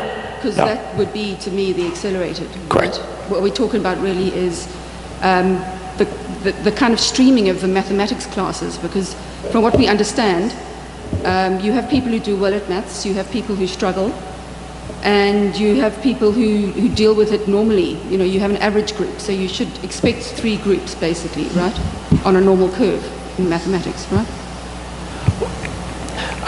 We're not. So you've got people who struggle and you've got people who do really well, and both the ones on the edges are likely to be a smaller group than the ones in the middle, right? Okay. Well, no, because would you want to take this one? Because I think where we're struggling is the difference between 6 glad you're still here, Dr. and Koja. 6, and then, but I think you're the perfect.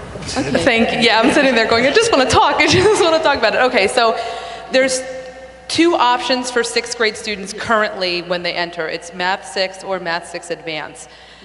The idea is to condense that and actually make it Math 6A for all. So actually we're not getting rid of the advanced class. If anything, we're actually getting rid of the other class, and we're doing Math 6 Advanced for all. But I mean, that does bring up a whole sort of suite of problems, including people who are already struggling in 5th grade maths are now expected to be held to a higher standard in 6th grade maths, and that doesn't really seem fair. So the idea is first we're going to develop a committee of different stakeholders, like Dr. Taylor said earlier, and then that committee is going to work on ensuring that everybody's voices are heard and that we present a plan to, let me finish please, present a plan to the Board of Education and to the community that we think will meet the needs of all the learners. That includes professional development and increased rigor of the curriculum for 4th and 5th grade. It would include a commitment to a basic skills mathematics program at Bartle. There would be systems and processes in place to ensure that our students' needs are being met, because there's no way that we would ever go through putting a math program in place if we didn't think all the students' needs were being met. Okay, so does that mean that you're actually going to also augment some of the maths at Bartle in 4th and 5th year? So we are going to offer, right, so an example would be, there's no requirement that 5th grade students, according to the curriculum right now, or the New Jersey Student Learning Standards, that requires full mastery of long division, for example. If we move toward a 6 Advanced for all, the expectation is students will have mastery of long division by the time they leave 5th grade. So we would ensure then bring that down. Again, professional development for the 4th and 5th grade teachers. We'd look at revisions for the curriculum, and also professional development support for those teachers as well, to know that we're ensuring those best practices to get students to that standard, to key points in understanding before they tackle a more advanced mathematics class at the middle school. Okay, so you're planning to hire more maths teachers for the middle school? So it would be a support, so all the Cherry Hill has done it successfully, and a lot of other schools that are working toward this model, and a lot of the research that came out of Rockville Center that I read about said that the way to do it successfully is to have a support class for students, whether it's a pre-teaching class or like a post sort of support class, right? So it could be like, okay, you're going to be getting this, you know, in the upcoming days, let's do a little pre-teaching, or it could be sort of the support of what's currently going on. So we would have that available in the middle school for all students. Is that in the budget? Has it been budgeted for? Well, so we haven't gotten that far yet. That's the role of the committee. The committee is going to put together the entire plan. So we're starting with a smaller group first of stakeholders from every group, like you said, and then we're going to propose the plan and potential budget. Dr. Taylor's on that committee as well and working to spearhead it with me. And then we would bring that to the larger community as a whole to get their input and feedback, because I do understand that detracking elicits a lot of feelings from everybody. And then we would propose that to the board for a commitment from the budget. I don't think any of us can say now whether we know what that's going to be or not, but we'll see what comes out of the committee work. And at the board table, this has been being discussed for, I mean, well over a year. Now, this is the year where we're really starting to look towards, so, I mean, this is not something that's sprung up out of nowhere. I mean, this conversation has been going on for a very long time. We would never put anything in place that was not fully thought through. The intention is never to take anything away from any high-performing students. The intention is to help keep the students who typically do struggle to elevate those students, not to bring any student. Excuse me, you keep talking over people, which makes it very, especially in this room, it's very hard to hear. It's too echoey, so if we talk over each other, we'll never understand anything. But so there will be, as both Dr. Nicosia and Dr. Taylor have said, there'll be multiple opportunities throughout the year. We're hoping at some point this year to host a forum where we'll have experts who've done this work. You just mentioned Rockville Center. My boss happens to be the principal who did all that work in Rockville Center, so she's agreed to come and speak. We have this, he's a professor at Rutgers, right, who does this work on math tracking. This is, you know, we're not doing something that hasn't been done other places and hasn't been shown to work. So it will be an ongoing, continual discussion. So please, because I really feel that the public should be more informed as well. So maybe that committee can be more, you know, tell the public more what's going on. Yeah, I mean, every single one of our board meetings is televised, our agendas are public, nothing that we do is ever in secret or hidden. And these committees are available. Dr. Taylor welcomes anyone onto committees who has a particular interest in these subjects, so if this is something you're particularly interested in, certainly give your name and, you know, your name and information is there. Dr. Taylor can get in touch with you. We plan on having a fully fleshed out conversation about this so that people can feel assured that we're not trying to do something to take options away from students. That's not the intention. But we see what we see at the board table, and what we see when we go walk through the hallways in the middle school and the high school is classrooms that are far too stratified based on race.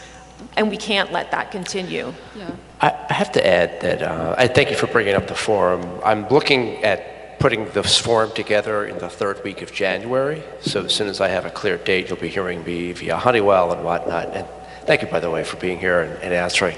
I'm so sorry I couldn't hear you earlier. Besides having a hearing problem, the echo is, like she said, Darcy said, is terrible.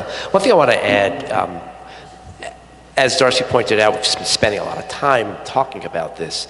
It's not until now that we're actually taking some action and doing the research, the hard research. But one thing we did do is a little preliminary research. I surveyed school districts our size that are categorized as high performing according to test scores. The Department of Education actually has a category, a hierarchy. The vast majority of schools that I looked at, Upper Saddle River, Cranford, Cresskill, only have one level of math entirely. What I want to echo is, even though Dr. Nicosia pointed out that we currently only have 2 levels in 6th grade, I did point out that we have students sometimes we put on a different track, pre-algebra. Dr. Nicosia has a student, I think currently, who is a 6th grader taking an Algebra 2 class. Is it a 6th grader? Oh, so we're a small enough district that we can hone in on your child if he or she moves on to that small group of people who Dr. Nicosia pointed out are going to pursue this. Well, it's not the kind of excellence though, that I'm trying to kind of, you know, make sure that it is maintained. It's a general sort of large-scale excellence for more children. You know, it's not for... We'll lose no child. Yeah, but we'll talk about that in the committee. I think... Yeah.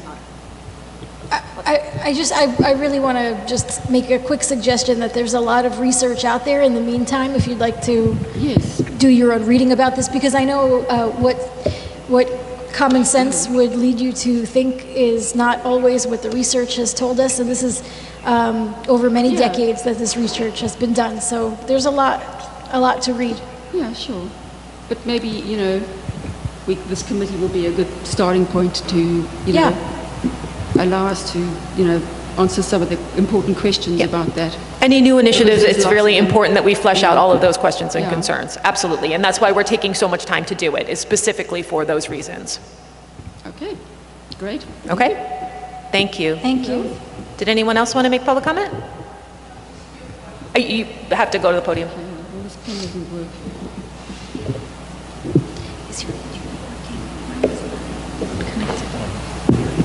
Yeah. Thank you for writing your name and information there. And can you make sure you state your name and everything for the record? Thank you. My name is Maliha Pihurashu, and some of you know me from interactions with my kids in the past 4 or 5 years. I will limit myself to 4 very simple questions. For the past 5 years, this is as a parent who is deeply involved with her kids' education, I noticed a certain drift from STEM subjects more to the, let's say, arts and liberal arts and English language subjects in our district. So what are your plans for the future enhancement of the STEM programs both in Bartle and middle and high school? Referring to STEM, correct? Did I hear that correct? Okay, are you familiar with the Fuse Studio? Yes. Okay, that's a good start to how we're trying to build a program around a $25,000 grant that Dr. Nicosia was able to attain. So Dr. Nicosia and I are working with the Education Foundation and other folks in the community to see if we can start to take advantage of the fundraising efforts of the foundation to build the resources we need to expand the Fuse program up and down. Are you familiar with the Makerspace? Yes. That's another great example of how we're trying to reshape the traditional technology program and turn it more into an integrated approach, science, tech, engineering, math, and arts. We should refer to it as STEAM. Beyond that, right now, those are our plans. Those are our short and midterm plans to take the Fuse concept and to build it up and build it down. Okay, thank you. And the second one is, I believe Ms. Coleman mentioned this digital literacy program and equalizing the playground for all the students in Highland Park. There are several methods to that, but basically what I'm very concerned and what notice is online security for the children so far, and the great variation and differentiation of the programs itself that individual teachers use. So at times it seems like a ball has been thrown in the parents' court where we are, like the program you mentioned, Quizlet. They have certain levels that are free of charge and the others where you have to pay for them, where kids have to work. And the others also, like Khan Academy and some other programs that other teachers used over the years. But that was sometimes difficult to follow or, enhance kids' progress. So I would like that, this board pays a little bit of attention to that in the future. And think one way how to address that, let's say, digital inequality is, since you are going to use or provide some sort of free laptops, for some of the students, sometimes it was difficult for, I noticed some of the students to upload their projects or designs, not because of the lack of their knowledge, but a lack of different or let's say unequal level of infrastructure that underlines their internet accesses. So frankly, cheapest and easiest solution would be standardized, USB stick for each and every student who can bring, their project and then just use it, because at the level of elementary school, or even some grades in middle school, I don't see such a great need for cloud presence, of the kids online. frankly, and all the research can be done at the available resources like public library, which is pretty decent, and some others. I mean, there are several methods to do that. What actually worries me and brings me to my third and last question is what this board also intends to do to enhance media literacy among students of Highland Park, because we do have, to some extent, problem with that as to where, what, how online to do searches and researches, because we are in the year when we are faced with a lot of fake news, allegations, conflicts, and sometimes it is very confusing, very difficult, especially for elementary and middle school kids, to discern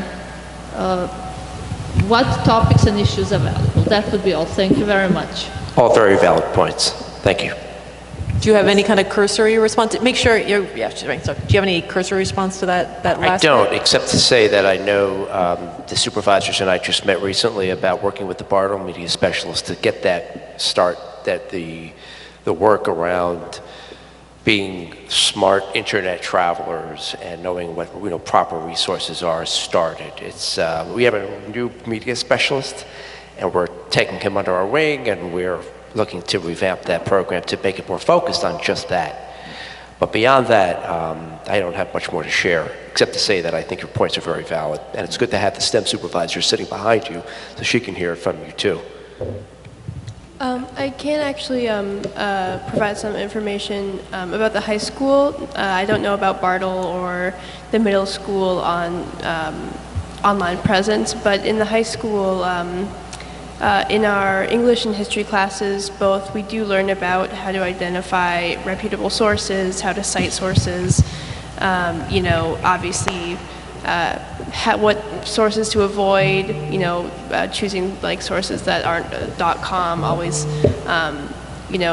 making sure you have like a good understanding of the author and how to cite things. So we do learn those things in our class. Okay, if there isn't any other public comment, then we will move on to our board action items, and both of you, thank you very much for coming out. So curriculum and instruction. Michelle, could you move the curriculum and instruction items for us? Yes, I would like to move items 1 through,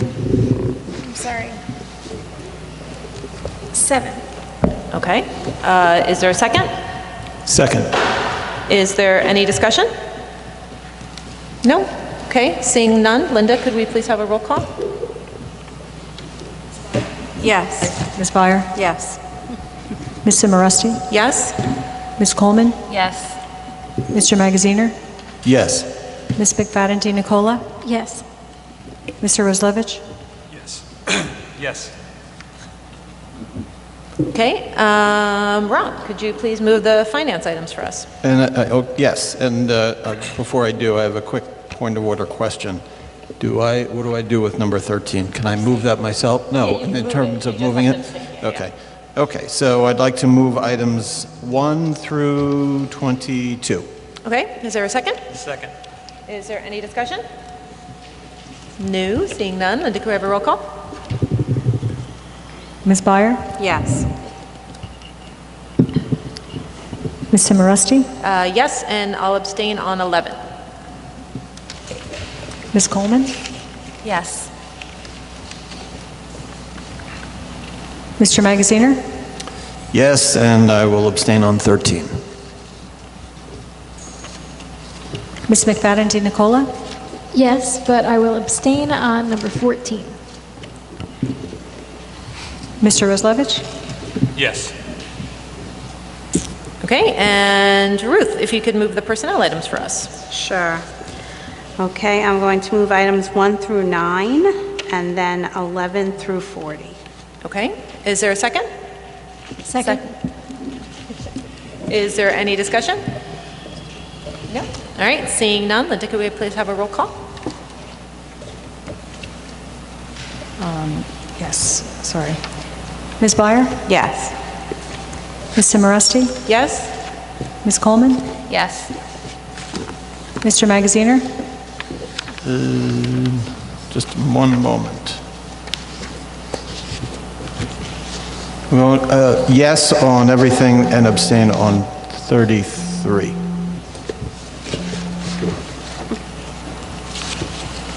Ms. McFadden Nicola? Yes. Mr. Roslevich? Yes. Okay, and Monique, could you move the policies for us? Yes, I would like to move items A, B, and C, policies A, B, and C. Okay, and those are just for first reading? First reading. So for our students or anybody else, that means any policies that we adopt, we go through first reading and then we also go through second reading. So just because we approve these tonight doesn't make them policy. They won't be policy until next month we have our 2 meetings. We'll still have our workshop and the discussion. So before we adopt any policy, we talk about it 4 times. So this is just for first reading. Okay, is there a second? Second. Is there any discussion? No? Okay, Linda, could we please have a roll call? Ms. Byer? Yes. Ms. Simoresti? Yes? Ms. Coleman? Yes. Mr. Magaziner? Yes. Ms. McFadden Nicola? Yes. Mr. Roslevich? Yes. Okay, and we don't have any equity and excellence agenda items, so Monique's off the hook for that one. So we'll move on to our board liaison reports. Oh, we have a new Municipal Drug and Alcohol Alliance representative. Very exciting. We do, and Wendy has not attended a meeting yet, so I hope by November we'll have something in the bag. Awesome, so she's a senior? It's typically a senior that takes that She is, yeah. spot, right? Okay, wonderful. Okay, Michelle, do you have anything for us for public information or HPTV? I think that the Public Information Committee was looking for some assistance with their website, some suggestions on how to improve it. They're going to redo the website. So I forwarded the suggestion to Scott. And I don't know that we have any from the board specifically, but... I'll check it out. Okay, thank you. Okay, Rob, do you have anything for us from the Highland Park Education Foundation? There was a meeting in September. I did not attend. I do not have. I did ask for. I'm guessing there was nothing of any. I'm not going to say not important, but nothing to report. Early in the year, it's Correct. Slow moving. Okay, and Judy's not here to report out on the Commission for Universal Access, and there was... Library hasn't met yet. Right, we had something in the drive previously. Correct. Okay, I don't have anything for shared services. That Borough Committee seems to have gone dormant again, but Dr. Taylor and I do meet periodically with Mayor Brockett. Mayor. Mayo. Sorry, I'm a little tongue-tied. With Gail. We meet with Gail every once That's in a her. while. That'll work. And Councilwoman Susie Welkowitz, who is the council's liaison to the schools. We had a meeting scheduled for last week, but then that was, the mayor wasn't able to make it, so we will hopefully reschedule that soon. Linda and I are meeting with the town business administrator and Gail to go over some shared service possibilities. So if anything comes up, we'll update the finance committee. Great. Ruth? Nothing to report. Nothing for CPAC, okay. Monique, anything from Parents of Students of Color? Yes, parents of students of color met, let me get to my notes here, on September 25th. I was not able to attend the meeting, however, I do have notes that I can share here. Some of the information has been previously shared in board meetings, so I won't share every detail here that we've already discussed. Scott attended the first 35 minutes of the meeting. He updated the group on a variety of issues and initiatives here in the district. One or two that I will highlight he talked about that hasn't necessarily been highlighted here is that Dr. Taylor talked about the new assistant principal at the high school and how she will be assisting the guidance counselors with working on post-secondary education planning for students. That is an issue that has been a concern expressed by post-sec parents for some time. Scott also talked about Sean Harris, the new youth safety specialist in the high school, being present there in the high school 5 hours a day, and that overwhelmingly the response has been positive, I believe, on the parts of the students and staff to his presence. Also noted was that the Bartle School Handbook was published and distributed prematurely and did not contain the updated code of conduct. So Mr. Benjamin recognized this need or this error, apologized for it. Postdoc parents have been concerned about Bartle School communication, and efforts are underway to improve these concerns about communication. Also mentioned by Scott is the Undoing Racism workshop is still in the planning stages. There is a significant cost to this workshop, so there is a possibility, however, to see about having it happen for some of the staff in the spring as an initial effort in that direction. There was significant conversation about addressing the culture of discipline, especially at Bartle School, and how it is impacting children of color. Several parents voiced concerns that unless there is significant cultural change at Bartle, children will I'm sorry, I just lost my place. Children will become disengaged and disconnected from their educational experience, impacting their education as they enter middle and high school. Concerns were also expressed around the current discipline code, particularly around the HIB issues, and also the language around horseplay, classifying it as fighting.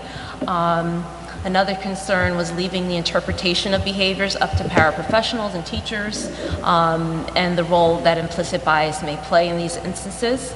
Again, it was reiterated that the current culture of discipline at Bartle remains an issue.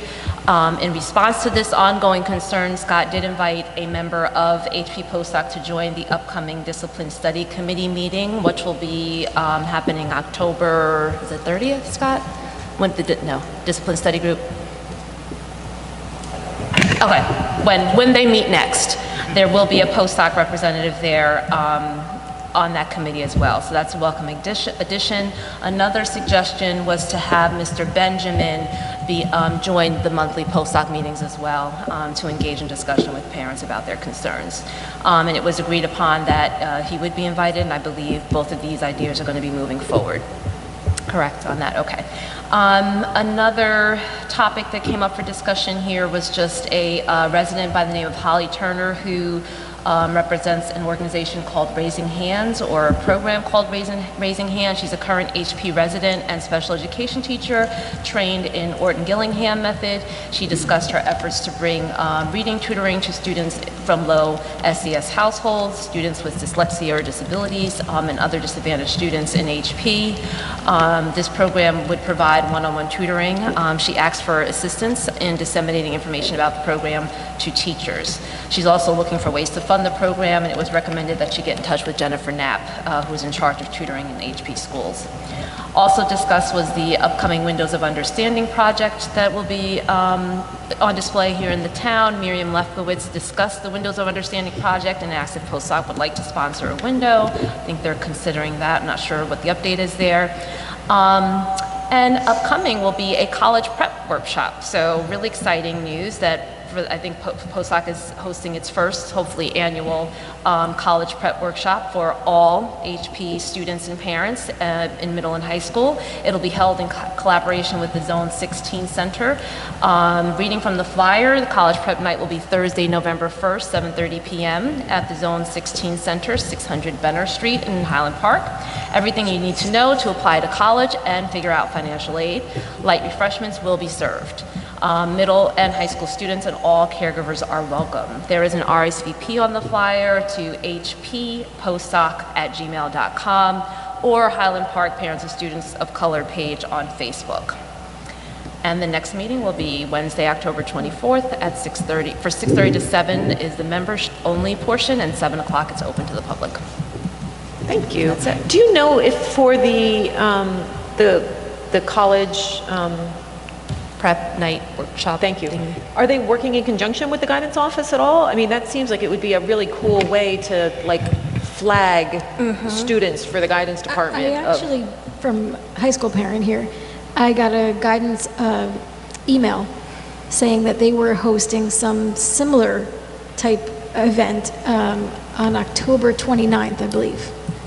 But it was how to fill out the FAFSA form, timelines for applications. But are and they such. working along with? Yeah, I don't think they are. I but- don't think they're working closely. I know they did consult at some point with the teen center, the Highland Park High School Teen Center, I thought. But again, I wasn't at the meeting to hear all the details. Was that mentioned at all, Scott? Right, from because I mean, the call? follow-through would seem to come from guidance, Right. unless Yeah, I think, POSOC is somehow putting I think Ms. together. Golden Cooper had connected with Francesca about this, and so was working with the guidance counselors at the high school to get the word out to the kids. Right, to the support. I didn't know there was also another workshop as well, I which Just it got would the be. email today. Yeah, that's an So, annual, that gathering is an annual gathering, and it's somewhat helpful, although FAFSA is a pain, no matter what. Although I will say, I just got through my second year of FAFSA, and it is much Gets improved. better. It gets better because also you can upload your tax forms now, and plug in the different forms. But it sounds like the POSOC and Teen Center Prep Night is going to be obviously more than just focused on financial aid. They're going to have information about programs, college prep programs, summer programs.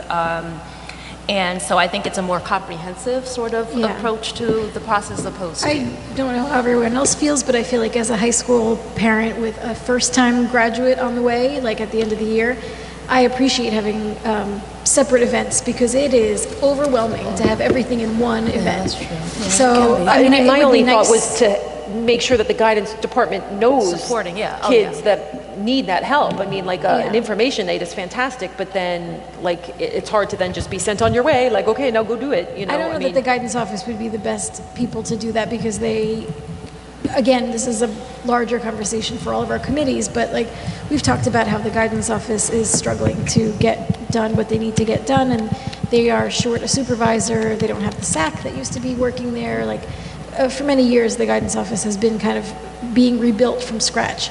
So I don't know if they would be the best people to really get to know the students one-to-one. I think that would be more or less the teachers in the 9th, 10th, 11th grades. I just don't feel that the guidance office has enough resource to spend time with students individually that they would know anything about their needs as far as FAFSA forms and other things. So I'm thinking about, though, to your point about just me being cohesive and the follow-through, I think is what you're talking about. Yeah. I'm wondering, would there be a possibility for Dr. Golden Cooper, I guess it's on her own time, I'm sorry, or Ms. Golden Cooper to attend, someone from either guidance or the assistant principal to also be there on this night? Yeah, to I'll look into really- that. It's a great idea. And I'm sorry I didn't think of this earlier. Okay. Yeah, it just seems I'll like follow that up. follow-through piece is important. Yeah. Okay, so this is slightly off topic, but it's somewhat on topic, and that is the question being, Scott, in terms of colleges coming to our high school, which I know in the past, during the school year, different colleges send a rep to our high school. Is there one single place where the reps from colleges are listed on a calendar so that parents can see, you know, when? In the such and such- guidance office, in the suite area, where a lot of kids hang out, is a calendar that Ms. Dewhurst keeps. And even when we have military recruiters and people come in, they're all listed on that calendar. Do you think there could be that could be placed on the website somewhere? I'm sorry? Could that be placed on our website? I mean, we have a number, Sure. we have a lot of stuff that's on The our list site of about, in colleges is terms of on calendar. Naviance. I'm sorry. It's on Naviance. Yeah, it's on Naviance. It is. It's like the college type of Genesis that we use. On Naviance? But the colleges that visit the school, or just, Yeah. because I know Naviance has the list, Yeah, but it there's also includes. that's how you sign up for them is you go Yeah. on and so you Got can it. obviously see. Oh, them. so you can look and see Rutgers is going to be here Yeah, on such yeah. and so such can date? parents, or they also have the Okay, logon great. information. Thank you. Okay, I'm sorry, just one last question. Do we know, Scott, if there's going to be some sort of communication from the district, like a backpack memo about the upcoming college prep night? Do we know if that's? I think I sent something out, but if you'd like, I'll reach out to Francesca and ask her to give me a flyer so we can blast it out. Okay. A flyer with text in the body of an email. Exactly. And I'm going to require that you put it in text first. Good night. Okay. Okay, so we will move on. Good night. Ann's not here to give us a human relations update, and Mark's not here to give us a Board of Health update. Rob, you got any green team info? October 30th is the next meeting. Okie dokie. So me, delegate to New Jersey School Boards. The next delegate assembly is on November 17th, 2018. We have far missed any opportunity to put any kind of resolution forward, and I don't have the information on what resolutions have been put forward. So as soon as I have that, I'm assuming we'll have that for, when's our first November meeting? November 12th?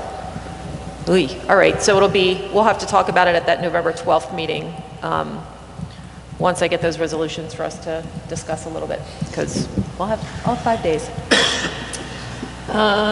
And let's see, Rob, any exciting things going on? December 6th is the next meeting, but there's no agenda or program set yet. Okay, and the last one was the same night as the middle school back to school night, so we didn't get to go to that, and our own Jonathan Bush was the presenter at that one. He said that went well. Okay, so that brings us to my president's report. We're going to go over the board goals. Scott's going to bring those up, and I'm really, really sorry that I forgot to do this at the beginning of the meeting. I meant to talk about this at the beginning of the meeting, and with the different structure and us not going into executive session, I kind of got a little flustered a little bit, but I did want to just take a moment to acknowledge the passing of Tyrone Harrison, who is a Highland Park graduate, Highland Park resident, father of a Highland Park student, brother of a Highland Park employee, Sean Harrison, who is now our police job title. I'm so bad with this job title. What's Sean's job title? Sorry. What's Sean's job title? Youth safety specialist. Youth safety specialist. I will never remember that for some reason. Sean's brother, Tyrone's wife, is a school psychologist in New Brunswick, who actually has worked with my husband on child study teams in his school at Lord Sterling. Tyrone was the longtime principal of the New Brunswick High School, and he was tragically killed on October 6th. So I just wanted to take a moment to acknowledge his passing, to send our condolences to the family. For all of you, if you come back into Scott's office afterwards, I have a card that we can all sign to send to the family, just to let them know that we're thinking about them and that we're with them, and wish the best for them in what must be just, I can't even imagine, an excruciatingly difficult time. So if we could all just take a moment to honor Mr. Harrison right now, I'd greatly appreciate that.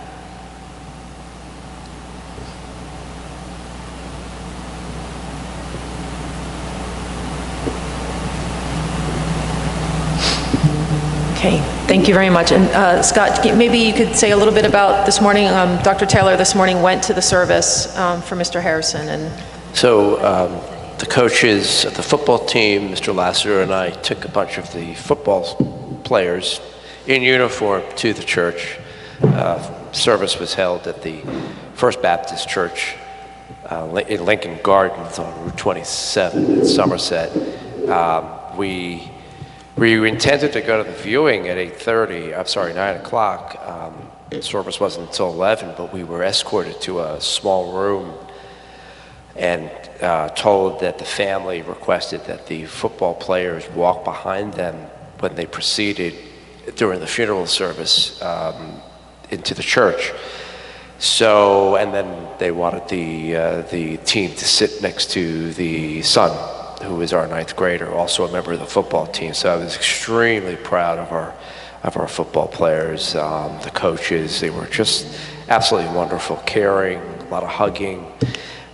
There must have been, there were hundreds and hundreds of people, maybe close to 1,000. However many people that church could seat, it sat.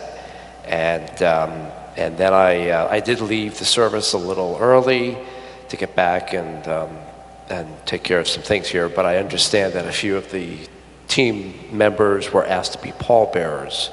So they stayed and they acted as pallbearers, and then surrounded with a lot of love their teammate who lost his father. thank you very much for attending and helping some of the high school students attend as well. So let's take a few minutes and finalize our board goals for the year. And did anybody have anything pressing that they wanted to add from where we ended last week? I see Monique, you're able to get on there. I can't find it in my email. Those of you who can't access, just go to the Super S access point, and I'll give you the password. I can't get online. Can't get out.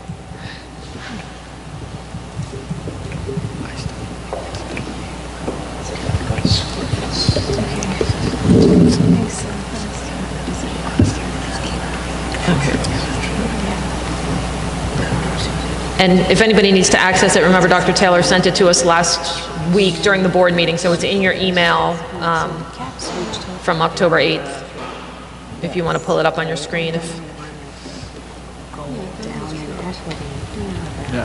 So I was just confused at how we're going to provide more open access to advanced placement classes.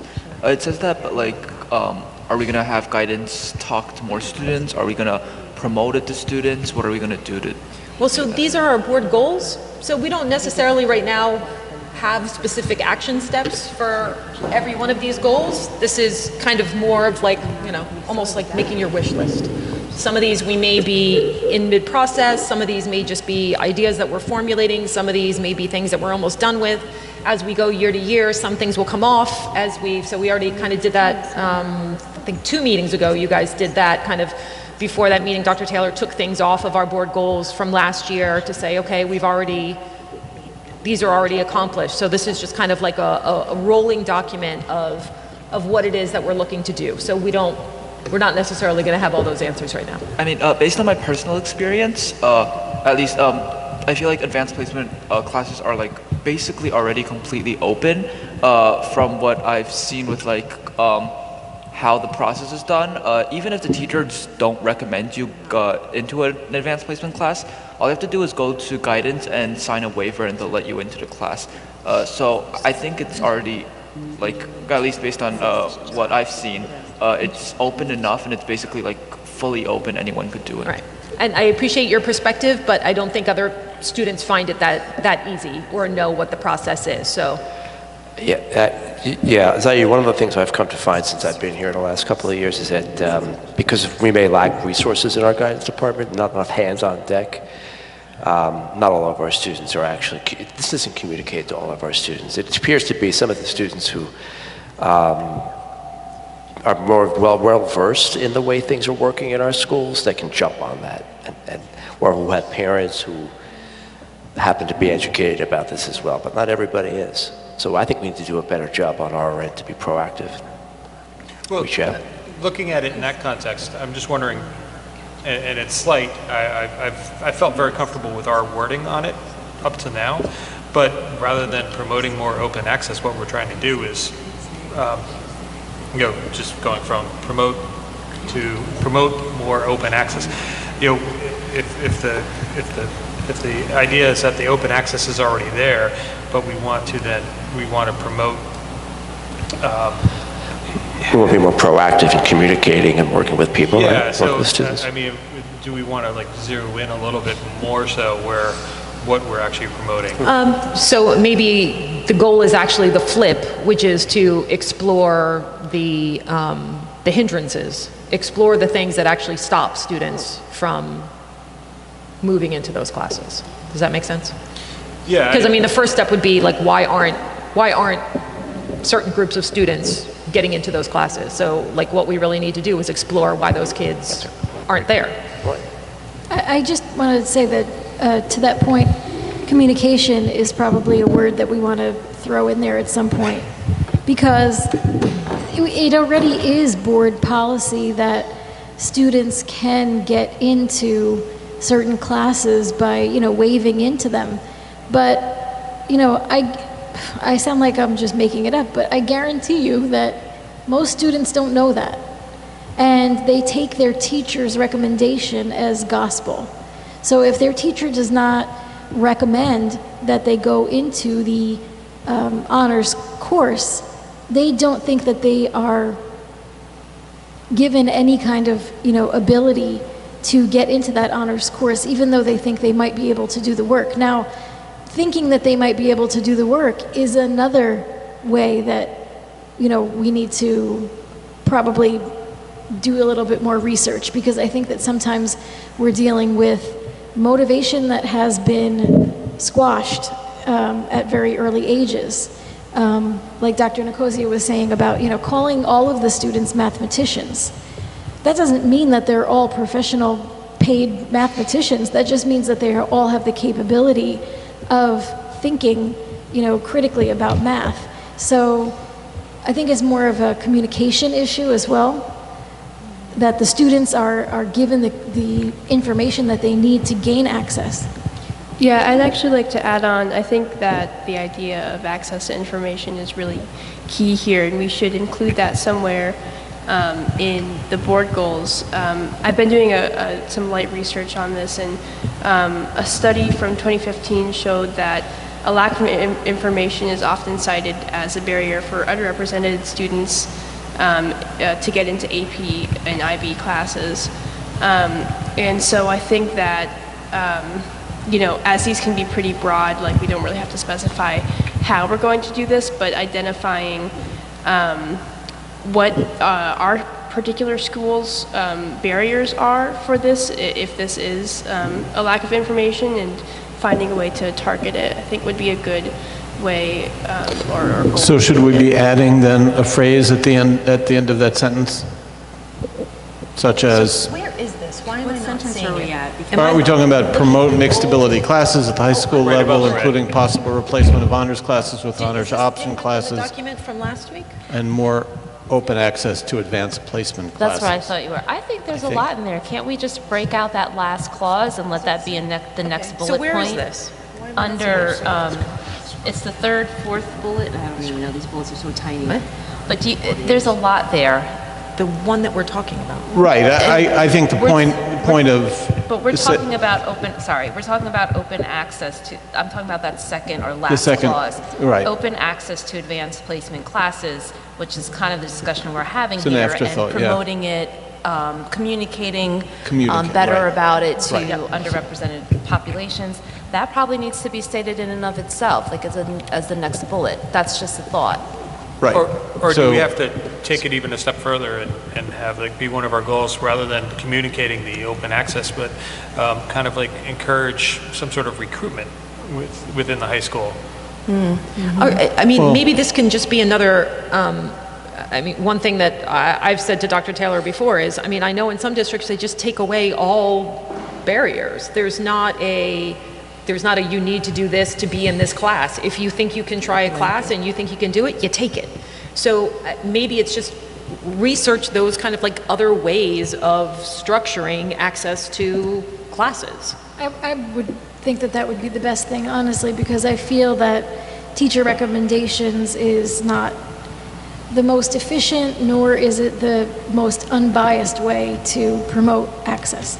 But are we really saying that it's open? Are we? I'm not saying we're saying anything, I'm saying we're researching it. Are We're looking we at it. suggesting We're- that, let's say, a student has failed or close to failed in that subject area So what is for the huge years? likelihood of a student who's failed in a I- subject area for years to say, hey, now I want to try AP? It's unlikely. It is unlikely, but you're saying eliminate all barriers. I'm just asking, are we really eliminating all barriers? It's just a question. The ideal. Yeah. That's the ideal. Okay, so do we want a kid who has been getting But F's or we don't D's? have to, but the glory is we don't have to debate this right now because we're just saying, let's take a look at it. Let's research it. We're not making any Is that decisions. what we're saying? Yes, that's what I'm suggesting we put in as our board goal. I think Is that's- that we research more open, So what is that? How does that read then? well, it's not there yet. I'm saying that's what I'm suggesting. Because this particular point, though, is not just research, this is the promotion point Right. here, promoting it, right? Right. So we're going a step beyond the research here. Okay. Does that Yeah, we should see. make sense? I want to see it in writing Let's see what it says.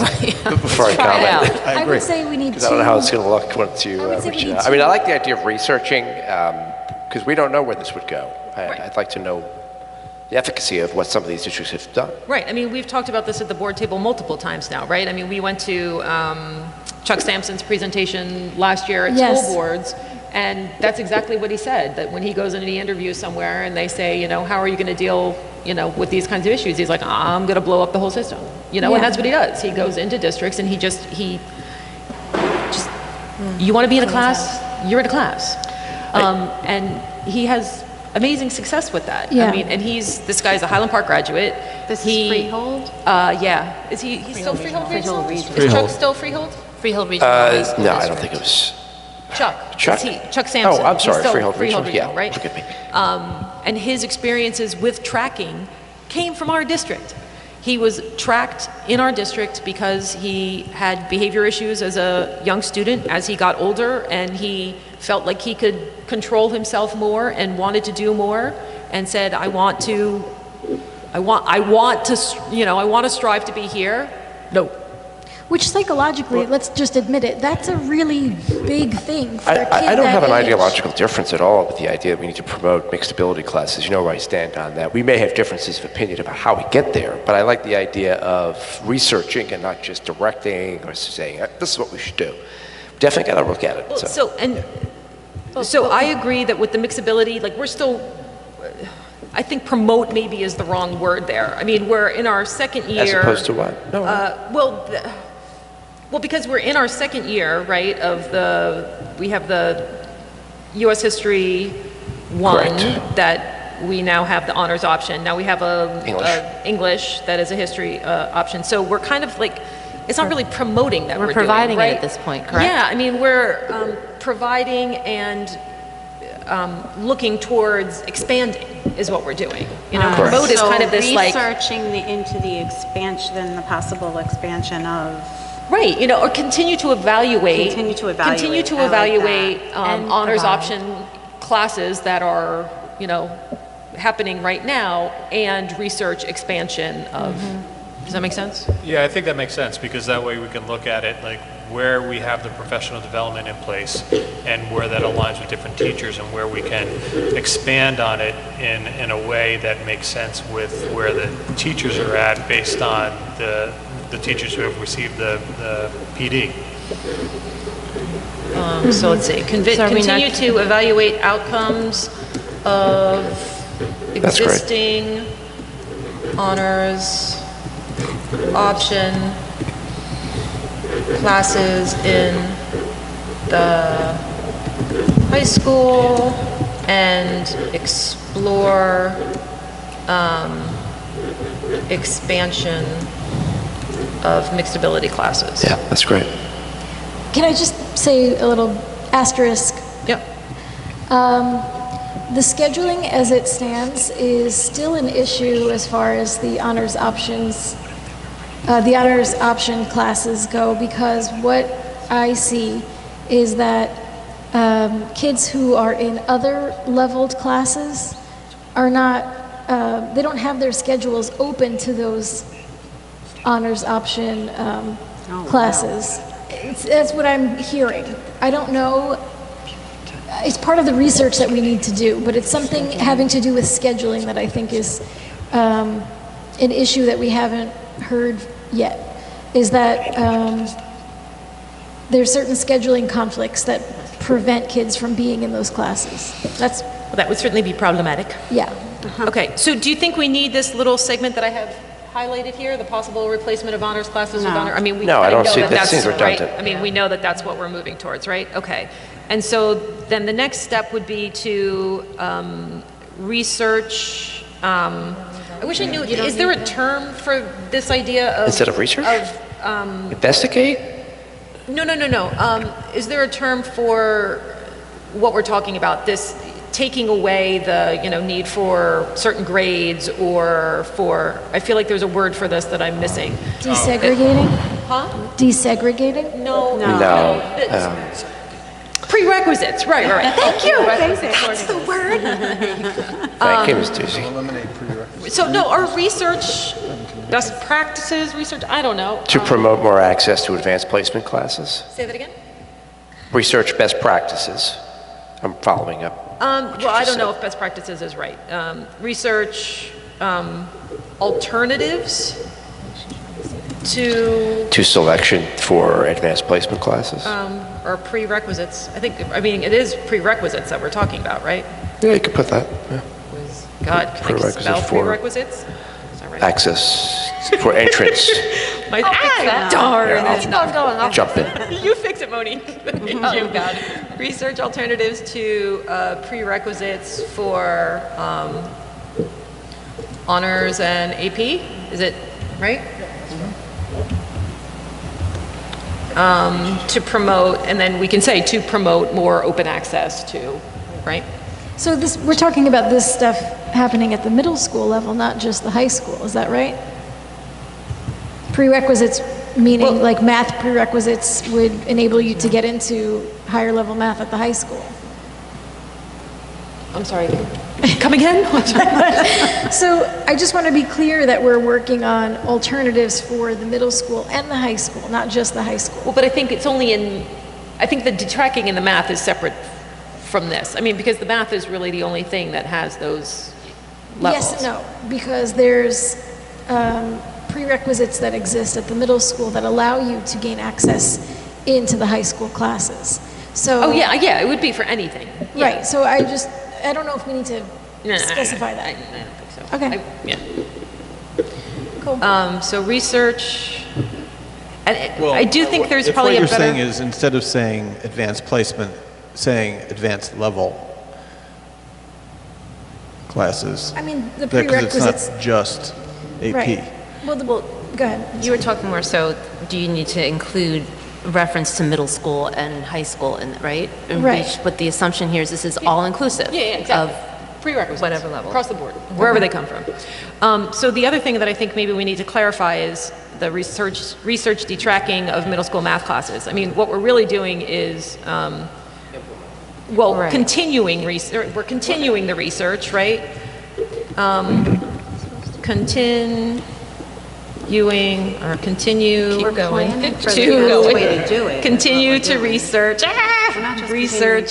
detracking middle school math classes and Darcy, aren't we more in the planning our strategy that's at where this I'm going. point? Okay. That's where I'm going. Okay.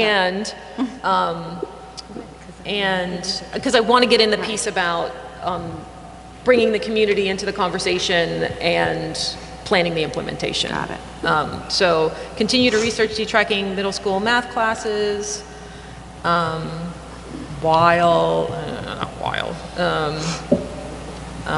and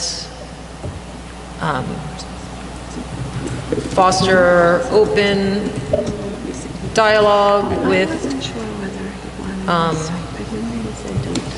as much as I hate the word stakeholders, all stakeholders, and, huh? What else? Well, we need the implementation part. Continue to research. To develop strategy for. With target implementation for 2019, Right, all right, so 2020? continue to research detracking middle school math classes to what implementation? To target implementation for 2019, 2020. for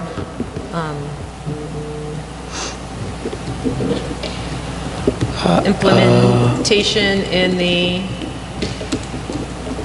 2019? 2019, 2020. 2019, 2020 school year. So maybe the open dialogue needs to be a separate little bullet. I think that could have stayed, really. Huh? I think that could have stayed because you Can were it stay talking there? about researching, but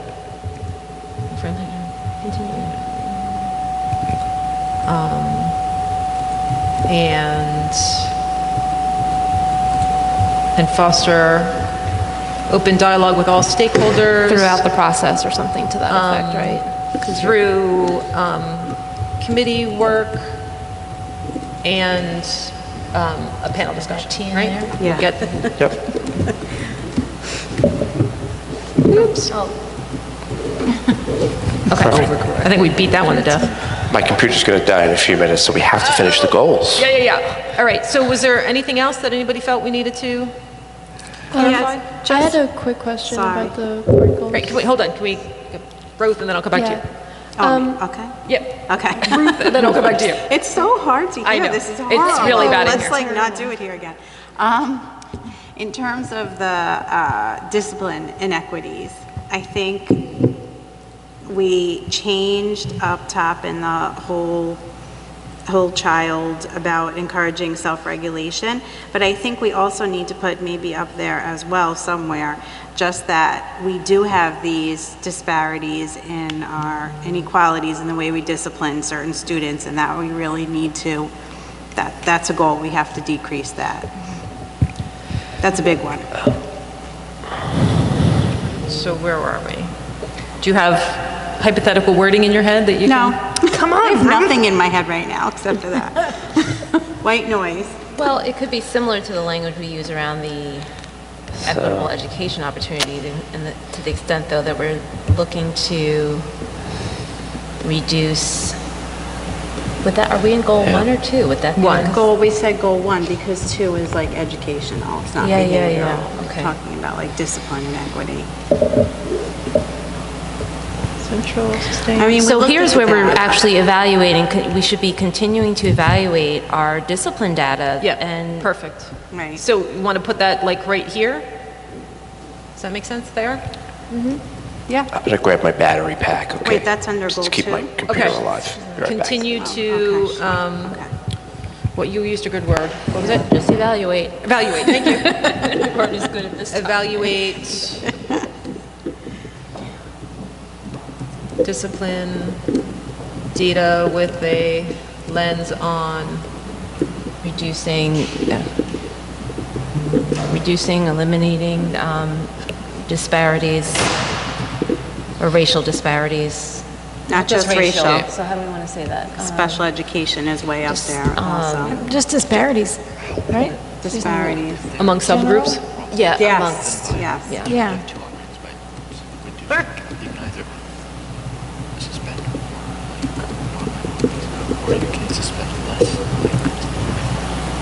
Okay, Avery, shoot. Right. So I was wondering, I haven't completely looked through all of it, but do we have a clause on, around generally, I know we have one about open access to advanced placement classes, but do we have one like really explicitly stating closing the participation gap among minority and non-minority students in AP classes and college prep in general? Yeah, I mean, that's the That's whole, what we're saying. the whole focus of it. Equity. I don't know if, so, I mean, so I think the goal 2, the first couple of sentences tries to, point out that that's the overarching goal and that these are all the things that we're going to try to do to meet that goal.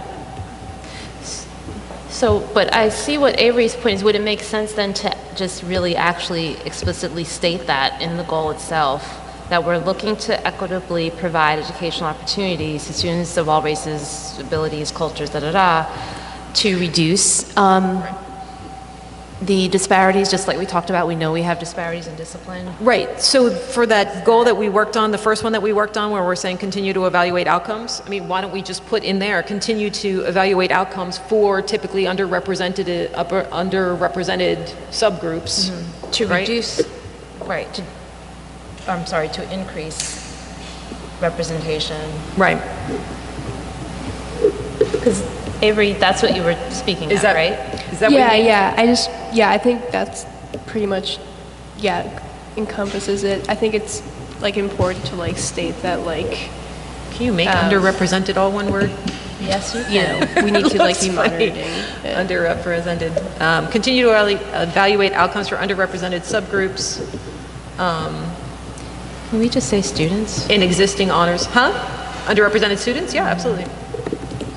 Students in existing honors option classes in the high school and explore expansion of disability classes. Okay, does that capture it? I to think some at extent? the end, we have to add something about, for the purpose of Right.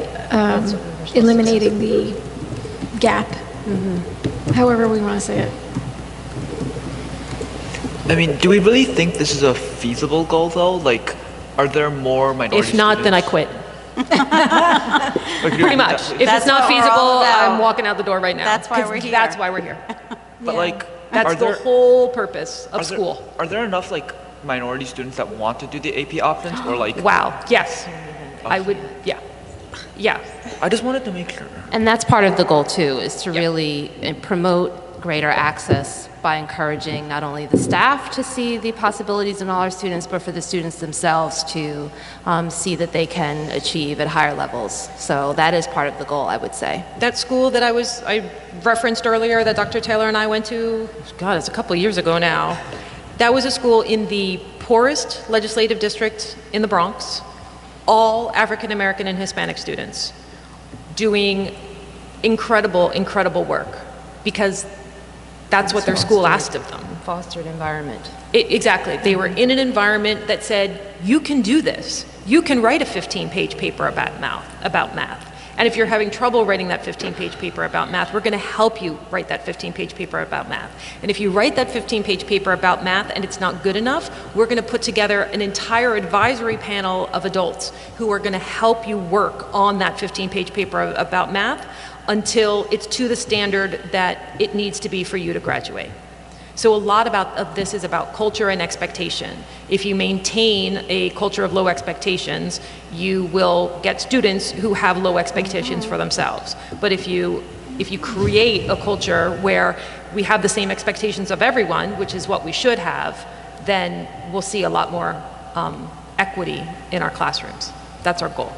I think that was, I'm assuming that was what you meant, Zayu, like, because I think that currently we do have a culture of extremely low expectations. I mean, from what I hear from students and from what I have seen in our data, our National Honor Society, for example, the demographics that make that up since I've been on the board and before then. So I think that maybe that's the next board goal maybe we should talk about is raising expectations of students for themselves, raising expectations that teachers have for their students, raising, expectations that we have of our teachers.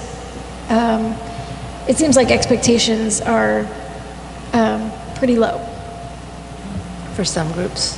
For some groups, especially the ones that are underrepresented, because that does factor into their view of what is possible. They don't see people that look like them, getting to certain levels, and so it becomes less possible for them. I don't know if that's something we want to make a board goal, but it's... Well, I think we have a lot here. And I think we probably want to think about wrapping this up. Yes. Says the guy who All told in us favor? before we walked in the room that he went to bed at 4:30 last night and got up at 5:30. I don't blame you for wanting to wrap this up. I do yeah. actually have one more thing I'd like to address, if it's okay. Sure. I was wondering about, me and Zayu were both, I think, on the first board day, interested in talking about the idea of college preparation. And there it goes. And improving counselor intervention in the college app process. I'm sorry, I totally missed the end of what you said. And improving the the influence of counselors and the preparation that students receive for college applications. I think that kind of has to do with the idea of equaling the playing field and kind of raising the level of social capital that all students get. And really key to that, it's our high school, the whole idea of high school is that you're preparing students for college and for the greater world. I think that's, if not, we should put it in. I think that it should be mentioned somewhere in the board goals of preparing students for college, because I think that's an aspect that we could really improve on in the high school at least. Very valid point, and something I'm very concerned about. And in fact, I'm reflecting on the fact that we didn't include that in our strategic plan, but we probably should have as an action step. So if it wants to be incorporated to the board goals, so be it. At some point, we should put back end it to the strategic plan. Yeah, not necessarily college, though. You're talking about for post-school. Secondary, right? School success. Success, right, something. I'm trying to see where we could put that. Well, I think in that second goal, no? Because it has to do with equity. Making sure everybody has equal access to the information they need to prepare for a successful post-secondary life. I'm just seeing where it fits. So we have evaluate outcomes for underrepresented students, research alternatives to prerequisites for honors and advanced placement, access to instructional resources. So, and then, I mean, we could just tag one onto the end that starts the same way. Now everybody can't see it because Dr. Taylor's computer died. And we don't have a power strip that I can get to, too so. long. Sorry. Would it perhaps go all the way at the very top where we're looking at academic, social, emotional, mental awareness, and post-school success? Hold on, let me get this sentence out and then I'll. Oh, okay.